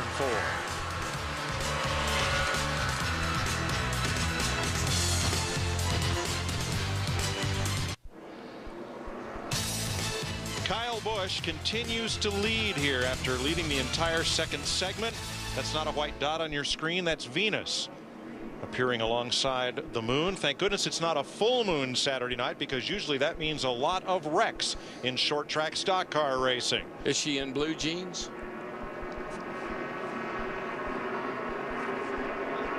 .43 complete.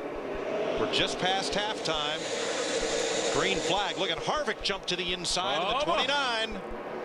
And I believe Kyle Busch is going to be the loser on this net 5 car. And there goes Kenseth back to the front. First time he's been there since the end of that first segment in that 17 car. Boy, that 5 car got snookered on that restart. Did a great job in the last one. Clear by 5. That's Matt Kenseth's spotter. That was impressive. It was. Clear by 5 car lengths. What was the call to impressive? Kenseth? What was impressive is they made it. Boy, that 5 car is sliding all over the place. Saw him come off turn 4 with it sideways. Just about hit the fence going into 1 that time. He's working the high side right now. Young man's just a little bit frustrated right now. Jeff Burton, the orange car on the inside. Ryan Newman right behind. Mark Martin, Johnny Sauter, Denny Hamlin. Tell you, I'm pretty impressed with Burton. I mean, he is driving aggressive tonight. They get that car right for him. He might be somebody they got to deal with here before it's all over with. Jeff Burton fighting for 4th. Let's show you that restart again and the jump that Matt Kenseth got. Watch the 17. I think the 5 just doesn't go. See, he spun the tires and he didn't go, and man, here they all come. I tell you what, Harvick was ready to cash in on it with that 29 car. Got really snug right there. 24 got in, or the 5 got into the 24 right there.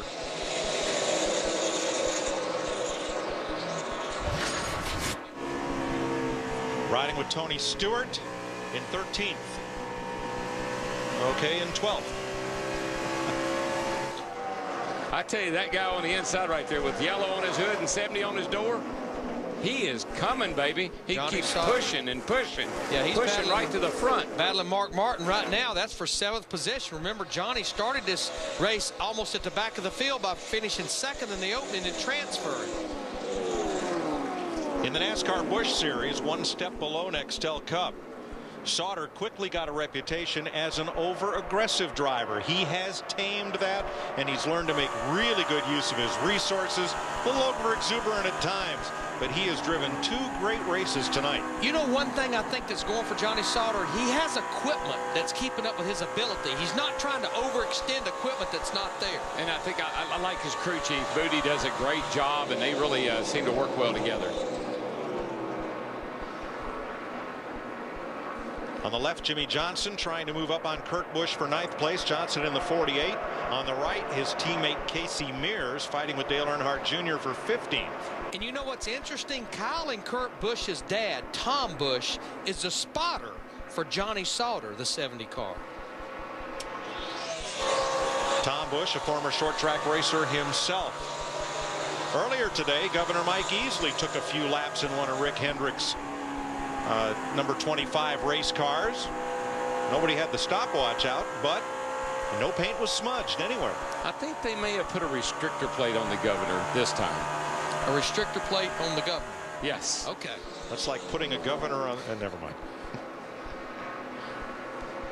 Jimmy Johnson has moved to 8th.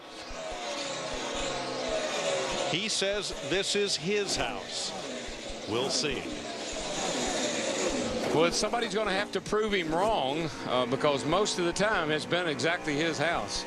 They may run out of time, but this is a car I think that major improvements were made during halftime, during that 10-minute break. Tony Stewart in the 20, he was back there flirting with 18th, 19th, and 20 most of this race. Now he's working on Kurt Busch in the 2, trying to get to the top 10. May run out of time, but much better than he was the first part of this race. Yeah, they used their 10 minutes wisely, Larry. Made some nice changes to that car because he was just at the back of the pack. The longer we run, the better that car has been. Stewart's fastest lap of the night was at the end of the 2nd segment, as was Johnny Sauter's and Jeff Burton's. I think you just got to remember something about this whole evening. Those first 3 20-lappers are just warm-ups and adjustments for those last 20 laps. So what you see right now is a lot of things happening out there. Drivers and crew chiefs communicating what they need to be able to go up there and get that $1 million. Matt Kenseth, a past champion of this series, out front by half a second. There's Brian Vickers in 18th, moving past Kenny Wallace. Kenseth grew up in Wisconsin. His dad was a short track racer. He took to the short tracks and did well enough to get a chance to come down here and drive a Busch car for former rival Robbie Reiser and his father John. That led to a chance to move to Roush Racing, kind of under the watchful eye of Mark Martin, and Kenseth developed and fast and became a series champion. You know, it appears that the 24 car right behind the 17 and the 29 here, Jeff Gordon, it appears that car gets better the longer it goes. He starts to pick lap times back up after about 5 or 6 laps. Yeah, with 5 laps to go right now, he's about 2/10 faster a lap than Matt Kenseth and Kevin Harvick. Not sure he has enough laps to get there. But he was so bad on the start of this run, they loosened the car up for him so it wouldn't be so tight at the end. Cost him a lot of spots there on the start. Needs to maybe put it right in the middle of where they were and where they are now. Here he goes down in there. Now you see he got a nice handful of wheel right there, cranking that thing to the left, and he's working that wheel, getting under Kevin Harvick here. But here's where the car's working really. See, he's not having to turn it a lot. It's going right through the tri-oval down into turn 1. Car's very comfortable. He's juking the wheel, just trying to get some feel in the front tires. That doesn't mean anything's wrong. That's just kind of what you do to these things. While these guys are going side by side, though, they're bringing Kyle Busch in that 5. Look how far Kyle drove that thing down into 3 and 4. But Darrell, you know, you talk about how the 24 car looks now this late in the run, but this may be a good strategy play by Steve Letarte. He may be figuring on staying out when this next segment ends, a lot like the 5 car did. Now Jeff Gordon will be at the front with a relatively neutral race car instead of a loose one. Well, remember, Jeff, you can't stay out, but he may come to pit road and just make that stop and leave and try to get the track position. And you're exactly that way. right, Larry. But he'll have track position if he's able to do that. Just come in and go right back down pit road and be able to hold everybody else off. I guarantee you, I know one guy that'll do that. I'd bet you money is that 5 car, because it's come back now, and he was great after 20 laps before, and here he is marching right back up through here. So I'm pretty sure he's going to come down pit road, make a quick stop, and go. Steve, how about Kevin Harvick at the 29? Yeah, Mike, he just did kind of a weird wiggle on the racetrack, but he just told Todd Berrier his car has gotten very tight. I tell you who else I believe a car that's starting to go away here is the 17 car, Matt Kenseth. I've been watching this stopwatch, and he's starting to fall off. Now, we've got 1 lap to go to end this 3rd segment. Gordon may run out of time, but he is definitely slowing down. Like I said, you don't really want a car that's all that great on a real long run, because we don't get a real long run. No, 20 laps is the most we've had all night. 1 caution flag for Bobby Labonte's crash. Jimmy Johnson in the 48 keeps coming. 7th place, Ryan Newman. See who beats who back to the line, because that's the way they'll come to pit road. Kenseth wins segment 3. It's Newman over Johnson for 7th place. Tell you another guy right there that they're coming up on the back of is 01 of Mark Martin. What a nice job they did of getting track position and hanging on to it. Sitting there in 6th place. A Ford leads 5 Chevys, and then Newman is the first Dodge. You know what we're going to do here, right? And Greg Biffle will get the free pass. He had gone 1 lap down. The free pass is awarded to the first car 1 or more laps down in the race each time the caution flag waves. In most races, they don't give the free pass in the final 10 laps. Tonight is an exception. And how he got a lap down, they made an unscheduled pit stop about halfway through that segment right there. He makes up almost 3 miles, because he was just ahead of Matt Kenseth to go 2 laps down. Now, under the unique rules of the Nextel All-Star Challenge, this is the first time we've run this race in 4 segments. Every car, once pit road opens, must pit. But they don't have to stay and work on the car. They have to come to a complete stop, and then they can go. But just remember all the mistakes we had when they pitted between segment 1 and 2. You know, driver speeding coming in, driver speeding going out. You do that, you can forget that $1 million. What will they do? Dick Berggren. Well, I asked Matt Kenseth what he was going to do at this point before the race started, and he said probably 2 tires. But just a moment ago, his crew chief, Robbie Reiser, said, you know what we're doing now? Kenseth said, I think so. Steve Burns. Well, Dick, I'm not sure yet what the 24 is going to do, but I can't tell you this. Steve Letarte just told Jeff Gordon, save some gas, save some gas. Carl? Yeah, they told Kyle, don't wait on anything. He's going to pull in here. They rolled the tires back. No tires for Kyle. They're going to pull the fender. The right front fender got a little bit of damage, and they're going to stab the fuel, but they wouldn't stop if they didn't have to. That's kind of what I thought. I didn't think they would stop. The 5 was so good in the 2nd segment on no tires. I think that's what he would do. Well, let's see. Junior's crew has tires up on the wall. A lot of crews have tires ready to change them. 1 more lap before pit road opens. Mike, I think with Dale Earnhardt Jr., I think they've got to get aggressive and put tires and stuff on. His car is so bad right now that it would do them no good. They'd be in the way, I think. I'm a little bit worried about Kenseth, too, because he was backing up pretty big there right at the end of that 20-lap segment. I almost think he needs to take 2 tires. That could be his Achilles heel. Darrell, I checked his lap times, and as Larry and you pointed out, they did fall way off. But on the 19th lap of this segment, he jumped right back to the 30-20s. So he slowed down. He picked back up. I think he's okay. Maybe he was saving, you know, knowing they're not going to change, he probably was saving a little bit. No need in stretching it out any more than you had to. We'll see. This should be the final pit stop of the night. We have 1 more 20-lap segment to run. That's why when the gloves come off, figuratively, and the $1 million. hangs in the balance. I see no teams with tires on the wall.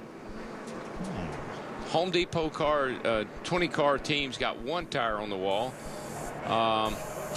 Otherwise, it looks pretty clean down through there, Larry. Let's see, I see Kansas team has a tire up, so does Juniors. Now, they could be faking it. I was going to say, just because tires are there, they don't mean they're going to use them. Now, the 20 is up on the wall. Here they go. They've got all the tires. They've got 2 tires up. They're getting ready for 2 tires, looks like. All right, who's going to hold them? Who's going to fold them? That is the character Kyle from South Park on the other side of Kyle Busch's pit sign. Well, here they come, all coming to pit road. Will it be a stop and go? Will it be 2? Will it be 4? Johnny Sauter, stop and go. Yeah, and you know, his problem for some of these guys is getting in and out without running over somebody that's doing the same thing you're doing. Kenseth Burton, stop and go. Harvick 2. Kurt Busch, same thing. Kyle Busch, a splash. Mark Martin in and out. But they are servicing Denny Hamlin, Ryan Newman, Brian Vickers, Dale Earnhardt Jr., along with Tony Stewart, Dale Jarrett, Greg Biffle, and Kenny Wallace. I think it's exactly what we anticipated. If you had a good race car, and your car was pretty good, Carl, I think you did the stop and go. If you're at the back, you need help, you change tires. Yeah, you're absolutely right. J.D. Holcomb ran down there and pulled the left front fender. He touched the apron just a little bit, Kyle Busch did, but also Pemberton and Gustafson, Kyle and Mark Martin's crew chiefs were talking about what they were going to do so they didn't run into each other. And let me tell you, from here, that was really quick. I mean, everybody just stopped and went, and it was good orchestration by everybody on pit road. Yeah, you just heard the bad news. Matt Kenseth, too fast exiting. Oh, man. You can see he is much speedier than the competition down pit road, and all of this is timed electronically from transponders mounted on each car. Casey Mears, too fast exiting. That means they restart at the tail end of the longest line. It was $1 million gamble. 200 over that. Get out first. 42 mark. My bad.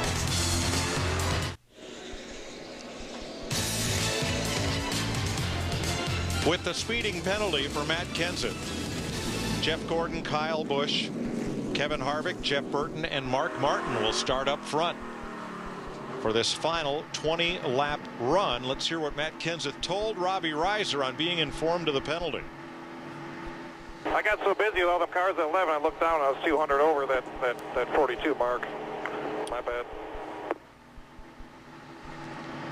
He was trying to beat the competition out of the pits and paid the penalty. Yeah, and I think it's $1 million gamble. If those guys beat him out of the pit, which the 24 was going to, and somebody else, I forget who it was, maybe the 5, he's in a restart behind him, and he felt like, you know, it was worth the chance.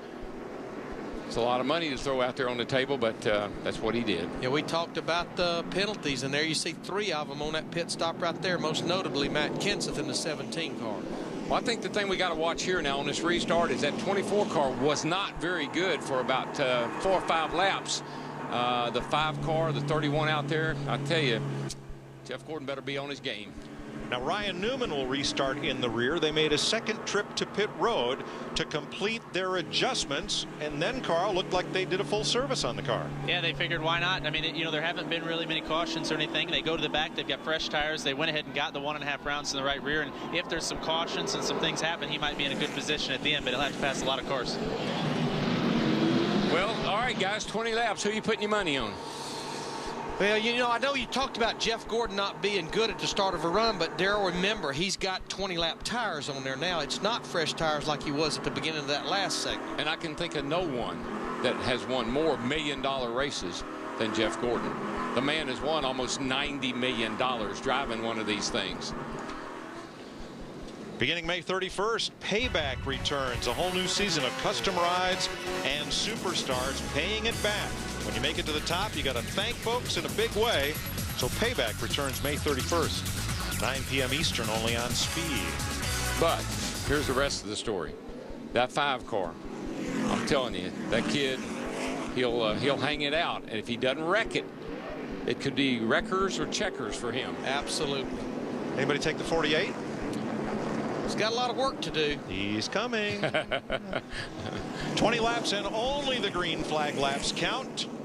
The winner gets $1,021,539. I have no idea how they came up with that exact number. The 18 cents are not shown. We rounded down. plus the segment money. But you mentioned Jimmy Johnson back there in 8th, but remember this double file restart, he'll start on the outside of the 4th row. Will this be the last green flag of the evening? Only green flag laps count in the final 20-lap quarter. Here we go. And they're on it. Jeff Burton in that 31 car, it's like he stayed pinned down against a 24, got a pretty good restart. I tell you, Jeff Burton has been some kind of aggressive, but look at that guy on the outside. And there's Gordon. He can't. He's just like he was the last restart. It's just way too loose to get going. There's the 2 Childress cars up there running 1-2. Richard Childress has never had 2 cars finish 1st and 2nd in a race. And Kurt Busch is flying. He's brought his Dodge into 3rd place. This is when you find out who's been holding back.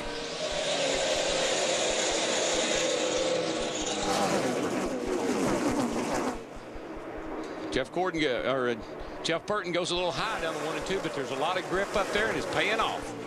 He didn't really give up anything by being up there. Looked like he was for a minute, but not at all. Boy, Kenseth got a good restart.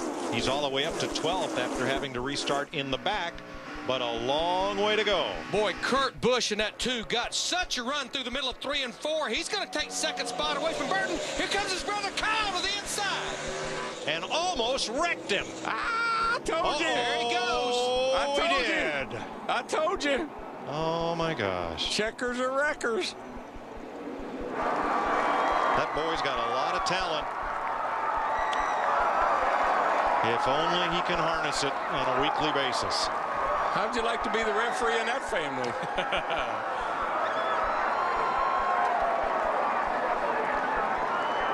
But you know what? Jeff Hammond talked about it at the top of the show. An expendable car. You know you bring it when you come here. Kyle Busch made a bold move. Ended out taking out Big Brother. Here it is. Watch the 5. This is what $1 million will make you do right here. Got that nose in there. Now they're hooked together. Little wobble, and he's out of control. And boy, he just barely got the back of the 2 cars. They went into the corner. Boy, Burton in the 31 just makes it by. Actually, I don't think anyone else was involved in this. And that's hard to believe. Saw Casey Mears in the 25 all the way down on the apron. I think he actually did get spun out. Boy, great camera work to capture the first contact. And look how close. If he just had a little bit quicker on the 2 car of Kurt Busch, he would have been out of that. Let's watch from Kurt Busch's Miller Lite Dodge. 3 wide.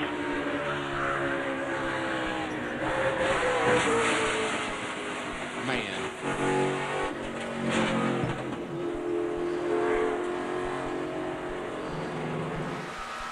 From Jeff Gordon.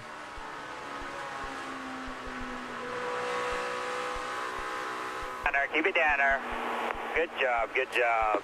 And you know, they just got that 2 car where I think they wanted it with Kurt Busch. Yep. Kurt has been strong and been in a position to win several races this year.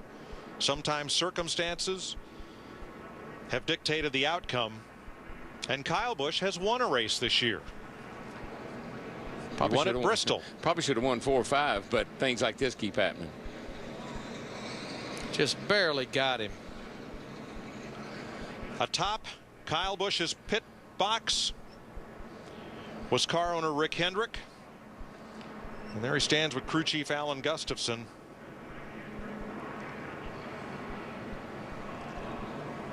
And here is Dick Berggren. With Kyle Busch. I'm with Kyle Busch and Kurt rather, sorry. And we've just moved out of the way so the mechanics can work on the car. How much more difficult is it when it's you and your brother than when it's you and somebody else that takes you out? Yeah, I was waiting for the day, and we got together. I was making a clean move on the 31, and then I got a car on my inside when I'm on the bottom lane. And so I was waiting for the day when we got together. We did, and we were racing for $1 million. You know, the tough part is I wrecked real close to the end at the Daytona 500, and there was a lot of money up for line, and a guy named Harvick won the race. A guy named Harvick's leading right now. So that was a bummer to have my little brother pull that move on me, and maybe I should have given an inch instead of taking an inch from him. But, hey, that's what the All-Star race is all about. I just hate I got a wrecked race car, and so does he. You will talk to him. Yeah, I'm sure we'll talk to each other. It's just tough to have this scenario happen out on the track, but inevitably it was going to happen. So we'll see what he has to say about it, and we'll see what we can do to discuss it. But right now, I'm not eating any Kellogg's anytime soon. Okay, thanks, Kurt. See you next week at the 600. That's great. I'll say this. Kurt Busch has matured so much since coming to Roger Penske. He was very gracious. He is a class act. He I really, agree. really is. Yes. Krista? Thanks, guys. I'm back here on the veranda overlooking the front stretch, our speed veranda, if you will. And we knew that this was going to, build and build for this segment. This is where you have to lay it all on the line. You didn't expect it was going to be two brothers that would bring out this first yellow. Why not? Why not? Why not? Because, we've been talking about how aggressive Kyle Busch can be. Well, his brother Kurt is just as aggressive. I know he's settled down a lot more, but I'm telling you right now, both these guys right now are so talented. Inevitably, they were going to wind up getting in each other tonight. It doesn't really surprise me. And now we will see what happens next. But, yeah, we really like the way Kurt handled that interview. Jeff and I were talking about that. So very impressive. And what's also going to be impressive, guys, is what happens next. Oh, it's far from over, Krista. We still have 18 laps left to go. Oh, by the way, Mike, the gentleman you mentioned, the 48 car, he's now went from 8th to 4th in those 2 laps, Jimmy Johnson. Remember what I told you at the start? No teammates, no deals, no friends, no brothers. No give. I forgot. All take. That's right. No give, all take. You run these last 20 laps with blinders on. You don't care who's around you or what's going on. You just going wide open. So Kevin Harvick, the Daytona 500 winner for Richard Childress Racing, has his Pennzoil Chevy up front as we get ready for this restart. He'll have Jeff Gordon and the Hendrick Racing DuPont Chevy alongside. Here we go. 18 laps to go. Much better restart for Jeff Gordon this time. Got off to a bit of a sorry start that last time, but that's a little better. Let's see if they can make it through here without running over each other. Boy, and look at Harvick go. Like he shot out of a rocket over there in the middle of turn 1 and 2. Here comes his teammate, Jeff Burton, on the inside. And I have been impressed with Jeff Burton all night. I don't know what he'll end up doing, but he has been aggressive, man. And just look behind him right there. We've been talking about him. Johnny Silver. Gordon gets loose. He's got a flat tire. He's all but out of here. Yeah, he's got a problem. He's got troubles. No caution. We stay green, and all that does is extend Harvick's lead. And now his wingman is his RCR teammate Jeff Burton in the 31. Oh, trouble off turn 2 over there. 2 Casey cars Mears, on the wall. The 25, and there's Denny Hamlin, the 11. Caution will wave again. This is playing right into 2 guys' hands, the 48 and the 20. They're both nipping away here, and the 17 is back in the picture. And remember, the 48 car back of the pack after that first segment had to make repairs. Tony Stewart was not even a top 15 car in the first half of this race. And now they are 3rd and 6th. And Matt Kent's is 7th. And these cautions are working right in his favor. Absolutely. First, let's see what happened to Jeff Gordon. I think some of the rubbing and banging that's been going on, maybe he's got a tire down. See the left rear, look at it. Left rear flat. That come from some contact somewhere. So obviously this caution was a huge advantage for him. Yes, because he's still on the lead lap. And the caution coming off turn 2, middle of the pack. Oh. Goodness gracious, at 25 just went up and run over the top of the 11. I'm not sure what that was all about. It's like almost like his car just went dead straight over there. Boy, this is like a bad episode of Survivor. I gotta ask this, is there a good episode? I'm telling you. Well, let's see. Kenny Wallace stops and avoids another one. Let's ride along with Herman. Coming to you. Okay, you're going to have a spin behind you. Spin behind you. Caution's out. Caution's out.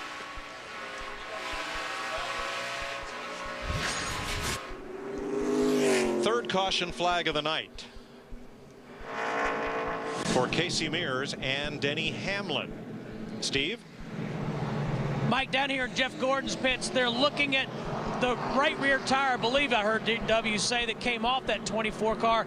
Jeff feels like he ran over some debris. Let's go over to Carl Edwards. I'm here with Alan Gustafson, and Kyle's going to the infield care center. What do you think happened there? I'm not real sure. You know, it's the Winston All-Star. Sorry, messed that up.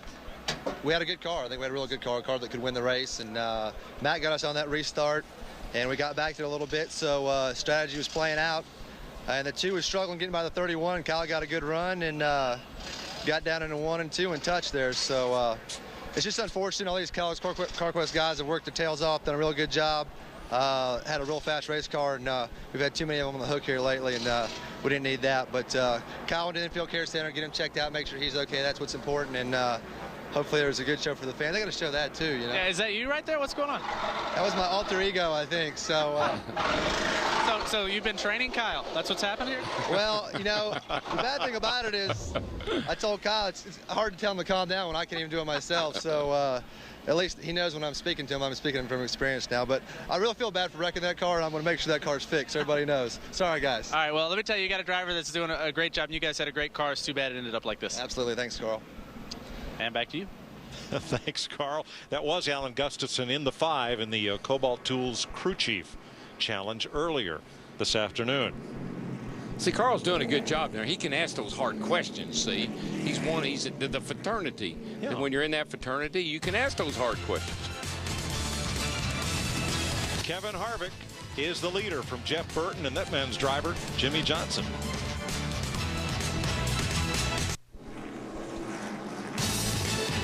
Since only green flag laps count in the final quarter of the Nextel All-Star Challenge, we still have 17 laps to go. Welcome back to Lowe's Motor Speedway.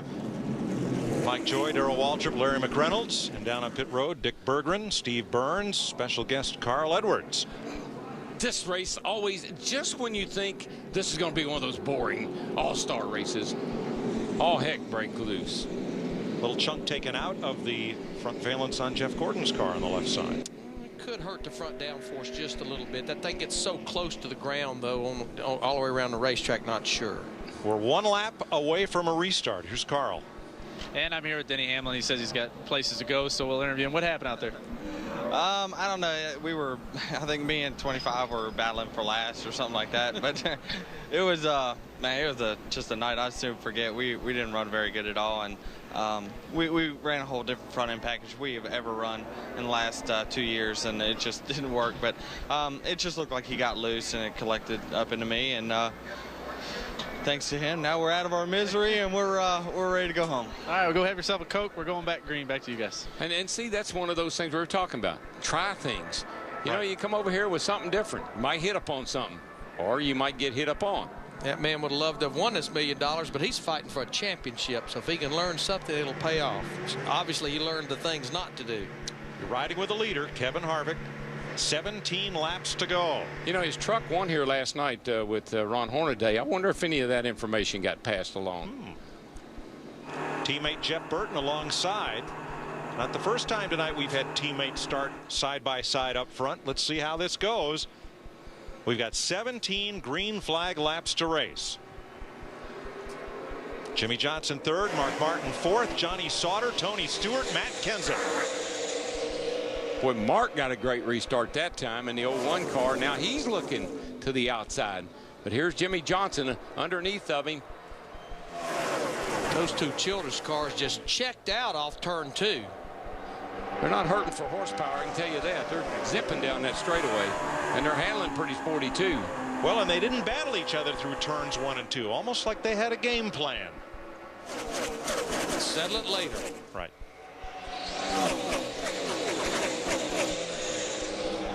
I talked about him a while ago. Tony Stewart in that 20 car, he just moved up into the top 5, up to 5th. Well, Larry, he took 4 tires during this last pit stop. So did Matt Kenseth. And Stewart's making it pay off. 5th place. Well, like Darrell pointed out, those guys needed these cautions. They're working right into their hand. Sauter backing up just a bit there. That second pack with Truex, the 17 of Kenseth, and Earnhardt Jr., Truex's teammate. That's a shame what happened to Matt Kenseth because he has a fast race car. But I think as time he gets through this traffic, it's going to be too little too late. Man got a pass for 2nd.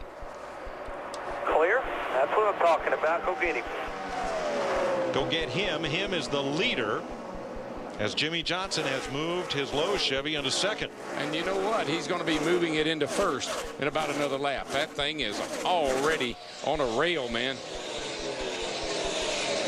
That car in this racetrack, it doesn't matter what they do to the track or the cars or the fuel cells or the tires or anything else.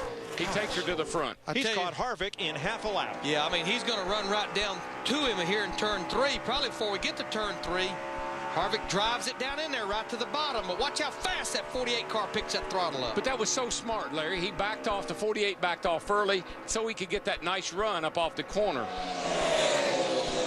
I don't think he's going to blow by. He's not going to put a Linda Ronstadt on you, I can tell you that. A blue Bayou? Yes. But I tell you what, our top 6 cars just ran the fastest lap of this race 1 lap ago. That's what I'm talking about. So Johnson is going to stall Harvick for a while. Now he goes to the high side. Seen this a lot over here at this place. Catching them's one thing, passing them now, that's a little bit different story, particularly when you're up on the wheel for $1 million. 12 laps to go. But I tell you, that top 3, the fastest car in that group right now, Mark Martin back there in that 01 Army car. Mark has played his cool hand Luke. He sat there and has played it just right. Got that track position in that one segment and been there ever since. And if these two guys monkey around very much up here, Mr. Martin may be going to victory lane. This is not Mark's kind of race. He likes the 600-mile race that you'll see next Sunday night on Fox, the long runs. Do you not think that he would love to go up there and take that $1 million away from Harvick? Oh, yeah. After what happened at Daytona? Absolutely. Where he lost the Daytona 500 by inches to Harvick. Jimmy Johnson's got to get around Harvick or he's going to run out of tires. And Darrell, it's almost like Harvick in the 29 car is doing whatever he has to do to run whatever speed to keep that thing right on the white line. If Johnson goes around him, it will have to be on the high side. He's got to look here. He's going to get a look under him, but he just can't get off that corner with him. Got a little bit loose that time after coming off the bottom over there. Yeah, you're right, Larry. I think if he's going to make the pass, he's going to have to sail around on the outside. Well, there'll be 9 to go this time. Here they come. But here, then Harvick can't push up very much now. If he opens that bottom up off the corner, that's where Jimmy Johnson's waiting for him. Jimmy's laying off of him, getting in so he can get that big run off. And Mark Martin may just slip around the outside of both these cats. Now, I'm telling you, he's laying in there looking good. Well, he's got a cushion. Why not try the high side? No need just following their tire tracks. And you know that the spotter is telling Jimmy, hey, watch that 01 on the outside. Now, will the 01, being that close to the 48, loosen up Johnson's car? If he gets up under the back of him, he will. But, Darrell, you're right. That 29 car, that new Chevy R07, they got some steam under the hood of that thing. That thing jumps up off the corner now. And you know that 48 isn't hurting for power. And Harvick now looks to me like he's starting to open up a little bit here, guys. Yeah, he was almost 2/10 faster than Johnson that lap. Mark Martin right in between them as far as the stopwatch. I think what Jimmy's trying to do is trying to get back and get a run on him so he can try to get under him coming off the corner, because apparently he's just not going to go on the outside. Our top 3 cars then all within a half a tenth of each other. Tell you one thing, Jimmy Johnson is driving that 48 down in there. He was sideways getting into 1 that time. And he got a pretty good run off turn 2 that time. He did, Larry, but he didn't gain except right at the end of the straightaway on Harvick. I think he's trying to set him up. That's what he's trying to do. See how he makes that run through the center? But he can't get under him getting off. But if he times it right, he might be able to get it back and get a run and get under him getting off. Now, Harvick had a big wiggle coming off turn 4. I think all these guys are using up everything they got. 6 laps to go. See, right here, he can't, if he can time it right, if Jimmy Johnson can time it right, he can get that big steam off the corner and maybe get up under him. If he ever does, he's got him. 3, 5 to go this time. Bye. See how he lays out. Now, here he comes. Here he comes. Maybe if Harvick pushes up, I can get under him. Nope, not going to happen. Darrell, it's almost settling in here for one of those Lowe's Motor Speedway finishes, though. 5 to go. The only thing I can think of is if Mark Martin ever got a nice run and he could jump to the outside, the only thing he could do then would be help Harvick win the race, but he might be able to get by Jimmy Johnson. Well, this is starting to look like the finish of the Nextel Open. where 3 cars all converge together. And who will prevail? It'll be 4 to go when they cross the stripe. There's the 2 crew chiefs, Chad Knaus on the left, Jimmy Johnson, Todd Berrier on the right with Kevin Harvick. 4 to go. You know, Richard Childress is having a pretty nice weekend, isn't he? First and fourth right now with Harvick and Burton. And earlier this week, Childress announced an engine building alliance with Dale Earnhardt Incorporated. This thing, they pretty well decided this is the way it's going to finish, look to me like. 3 to go. Nobody's making any gains now. Mark's falling back. I think Jimmy's still got some hope, but he's going to have to pull something. He's going to have to pull a rabbit out of that Lowe's hat. He's going to have to do it in a hurry here. Looks like he's gotten a little tight off now. No pressure now.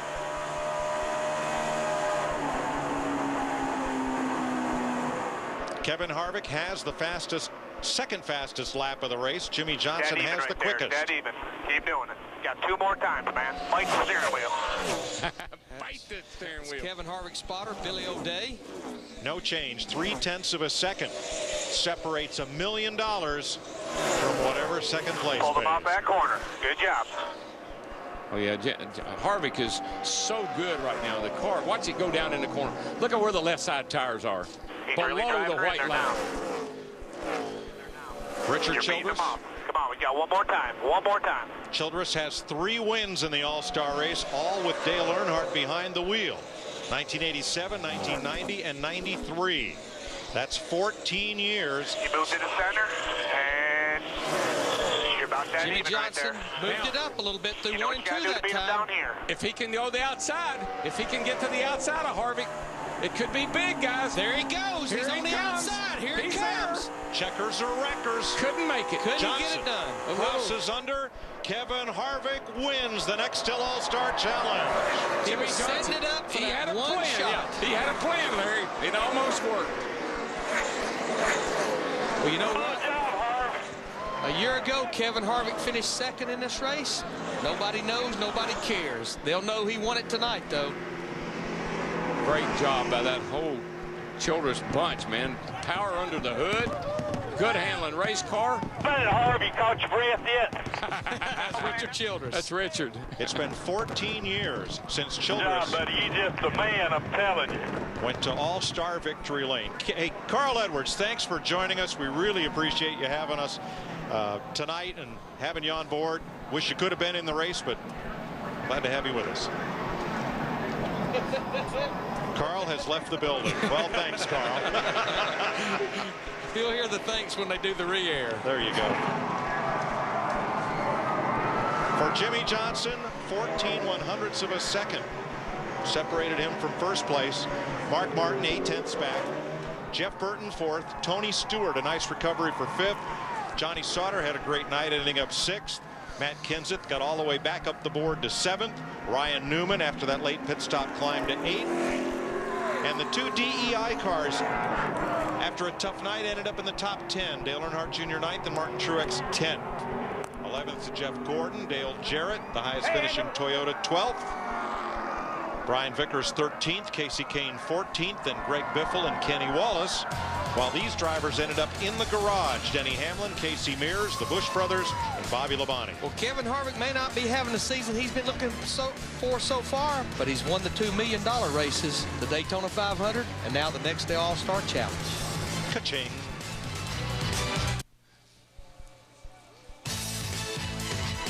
Kevin Harvick scores his first Nextel All-Star Challenge win in 7 appearances. We've got interviews and lots more for you, thanks to those of you watching Speed Coast to Coast from Times Square in New York to Irwindale Speedway in California, where they have a regular Saturday night NASCAR Whelen Weekly Racing Series program.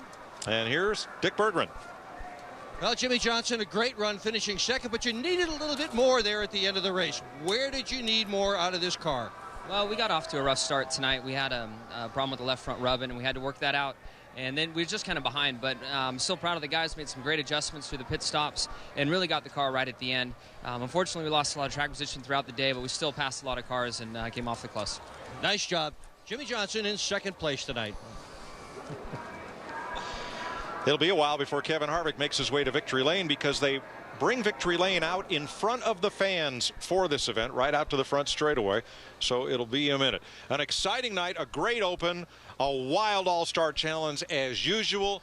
The Busch Brothers next holiday dinner will be an interesting one. But, you know, like Kurt said, it was going to happen sooner or later because they're both very competitive. They both run up front. I guess if it had to happen, good thing it was in a non-points race. Oh, I totally agree. But it's a shame for Kurt and Kyle both, because they had good race cars. They winning race cars. Unfortunate for them to take themselves out like that. Larry, I like this 4 quarters format because it does lead to interesting strategy. We used to say go as fast as you can, as long as you can. That's the strategy. But now it's different. Oh, I love it because, you know, we don't have that invert. We know if you go up there and you run up front, you're going to be able to stay up front. They're not going to put you halfway back in the pack. And I love the fact of what Nascar, Nextel, they've done with that caution between segment 3 and 4. You have to pit, but they won't tell you what you have to do. I thought that made it very interesting as well. I think the format is a winner, and Kevin Harvick is a winner tonight. Steve Burns is in victory lane.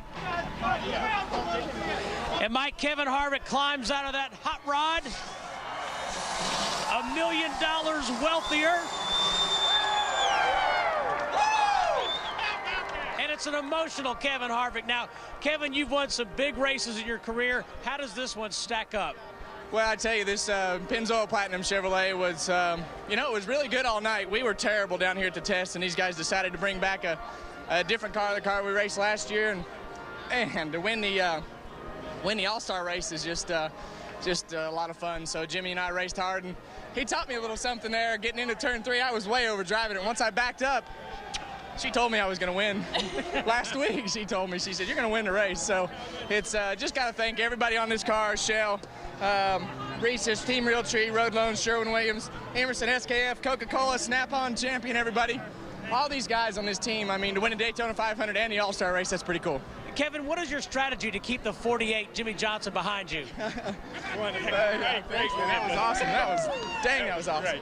It's, you know, I wanted to stay in his tracks, and then he moved up to the middle and wasn't as good. And once I really started backing that corner up, I mean, I just had a really good grip up off and was able to stay out in front. So it's a great race. Delana, why did you think your husband was going to win this race? I don't know. I just felt it, and he did. Congratulations to both of you. Thanks.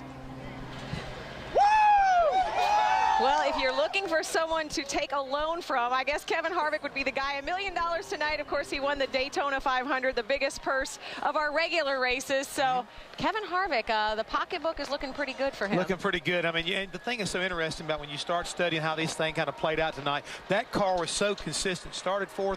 Every time a segment ended, he was either 4th or 3rd. And eventually in that final segment, he got the lead and never looked back. And something else about the money. Kevin Harvick did say earlier this week, if he were to win this race, he was going to share the $1 million with his crew. Very impressive. Of course, another impressive driver tonight is standing by with Dick Bergeron.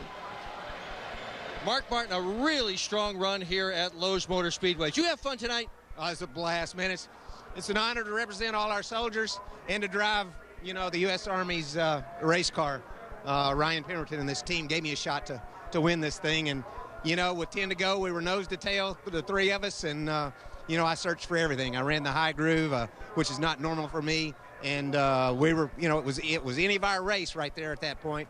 With about 3 to go, I had, you know, pretty much used my right front up and kind of fell off there. But, man, you know, it was a good race. Even though we weren't swapping the lead back and forth, you know, it could have been any of the 3 of us, I think, there. At the end of the race, you stuck your head inside Jimmy Johnson's window and talked with him. What was the conversation? I told him he was one hell of a race car driver. So are you. Congratulations on a great run. High praise from a high-class driver. And there's our unofficial results tonight with the money payout as well. Of course, Kevin Harvick, Jeff Hammond, is our big winner. It's $1 million right there. Looks pretty impressive right there, as you've already talked about what went on with Daytona. But Jimmy Johnson, not a bad night for him. We talked about Mark Martin and how he ran. It's good to see him come back up there and challenge as hard as he did against these 2. And there you see the fan vote winners, your segment 2 winners also designated there as well. Jeff Gordon ends up finishing 11th tonight. And you look at the very bottom of that, you see Kurt Busch and Kyle Busch. They got to be very disappointed because, again, Kyle Busch won segment 2. But also when you saw Jeff Gordon, you had that problem, you know, with the left rear tire, took him out of contention. He may have been a factor also.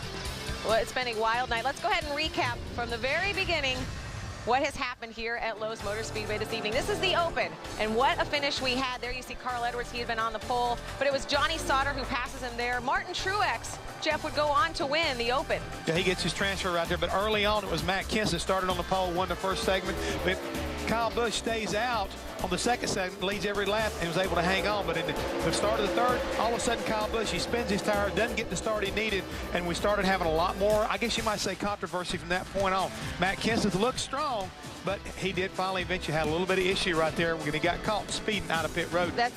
That's right. He was caught speeding on pit road. Here you see the big wreck. This is the Busch brothers. Kyle tries to take some real estate away from Kurt, and there's nothing there for him. Both Busch brothers wreck out. As we said earlier, no give, no take, but tonight it was all take by Kevin Harvick right there in that 29 car. And what's so impressive, it's been a great weekend for Kevin Harvick. I think the guys mentioned earlier that his truck driver, Ron Hornaday, won the truck race here last night. Kevin Harvick goes on to win his very first Nextel All-Star Challenge. He actually led segment 2 last year, but the thing about this race, it doesn't matter what segment you lead unless it's the last one, and nobody remembers who finishes second, third, or fourth. It's all about the win. It's all about the win, and again, I think we had a great night of racing. It was an awesome opportunity for a lot of these guys to get into this All-Star Challenge race. The Open was going on. Looked like Carl Edwards early on was going to be the guy to beat, but in the end it was Martin Truex Jr. and Johnny Sauter. And let's don't forget, Kenny Wallace was able to win the fan vote and get in this race tonight. That's right, and of course, lessons learned for next week. We will be back in Charlotte. The drivers will continue, and this one much different. Instead of a short sprint, it's going to be a long endurance race. The 600-miler. There you see the schedule for Lowe's Motor Speedway and the Coca-Cola 600. Of course, tonight was all about the stars, the Nextel Cup stars. The stars were on the track. It was a wonderful night for racing, for all-star racing. The planets aligned, though, for Kevin Harvick, the 2007 NASCAR Nextel All-Star Challenge winner, his very first All-Star Challenge win. We thank you for watching and being part of this historic night for Speed Channel. We're going to do it all again next year. We'll see you then.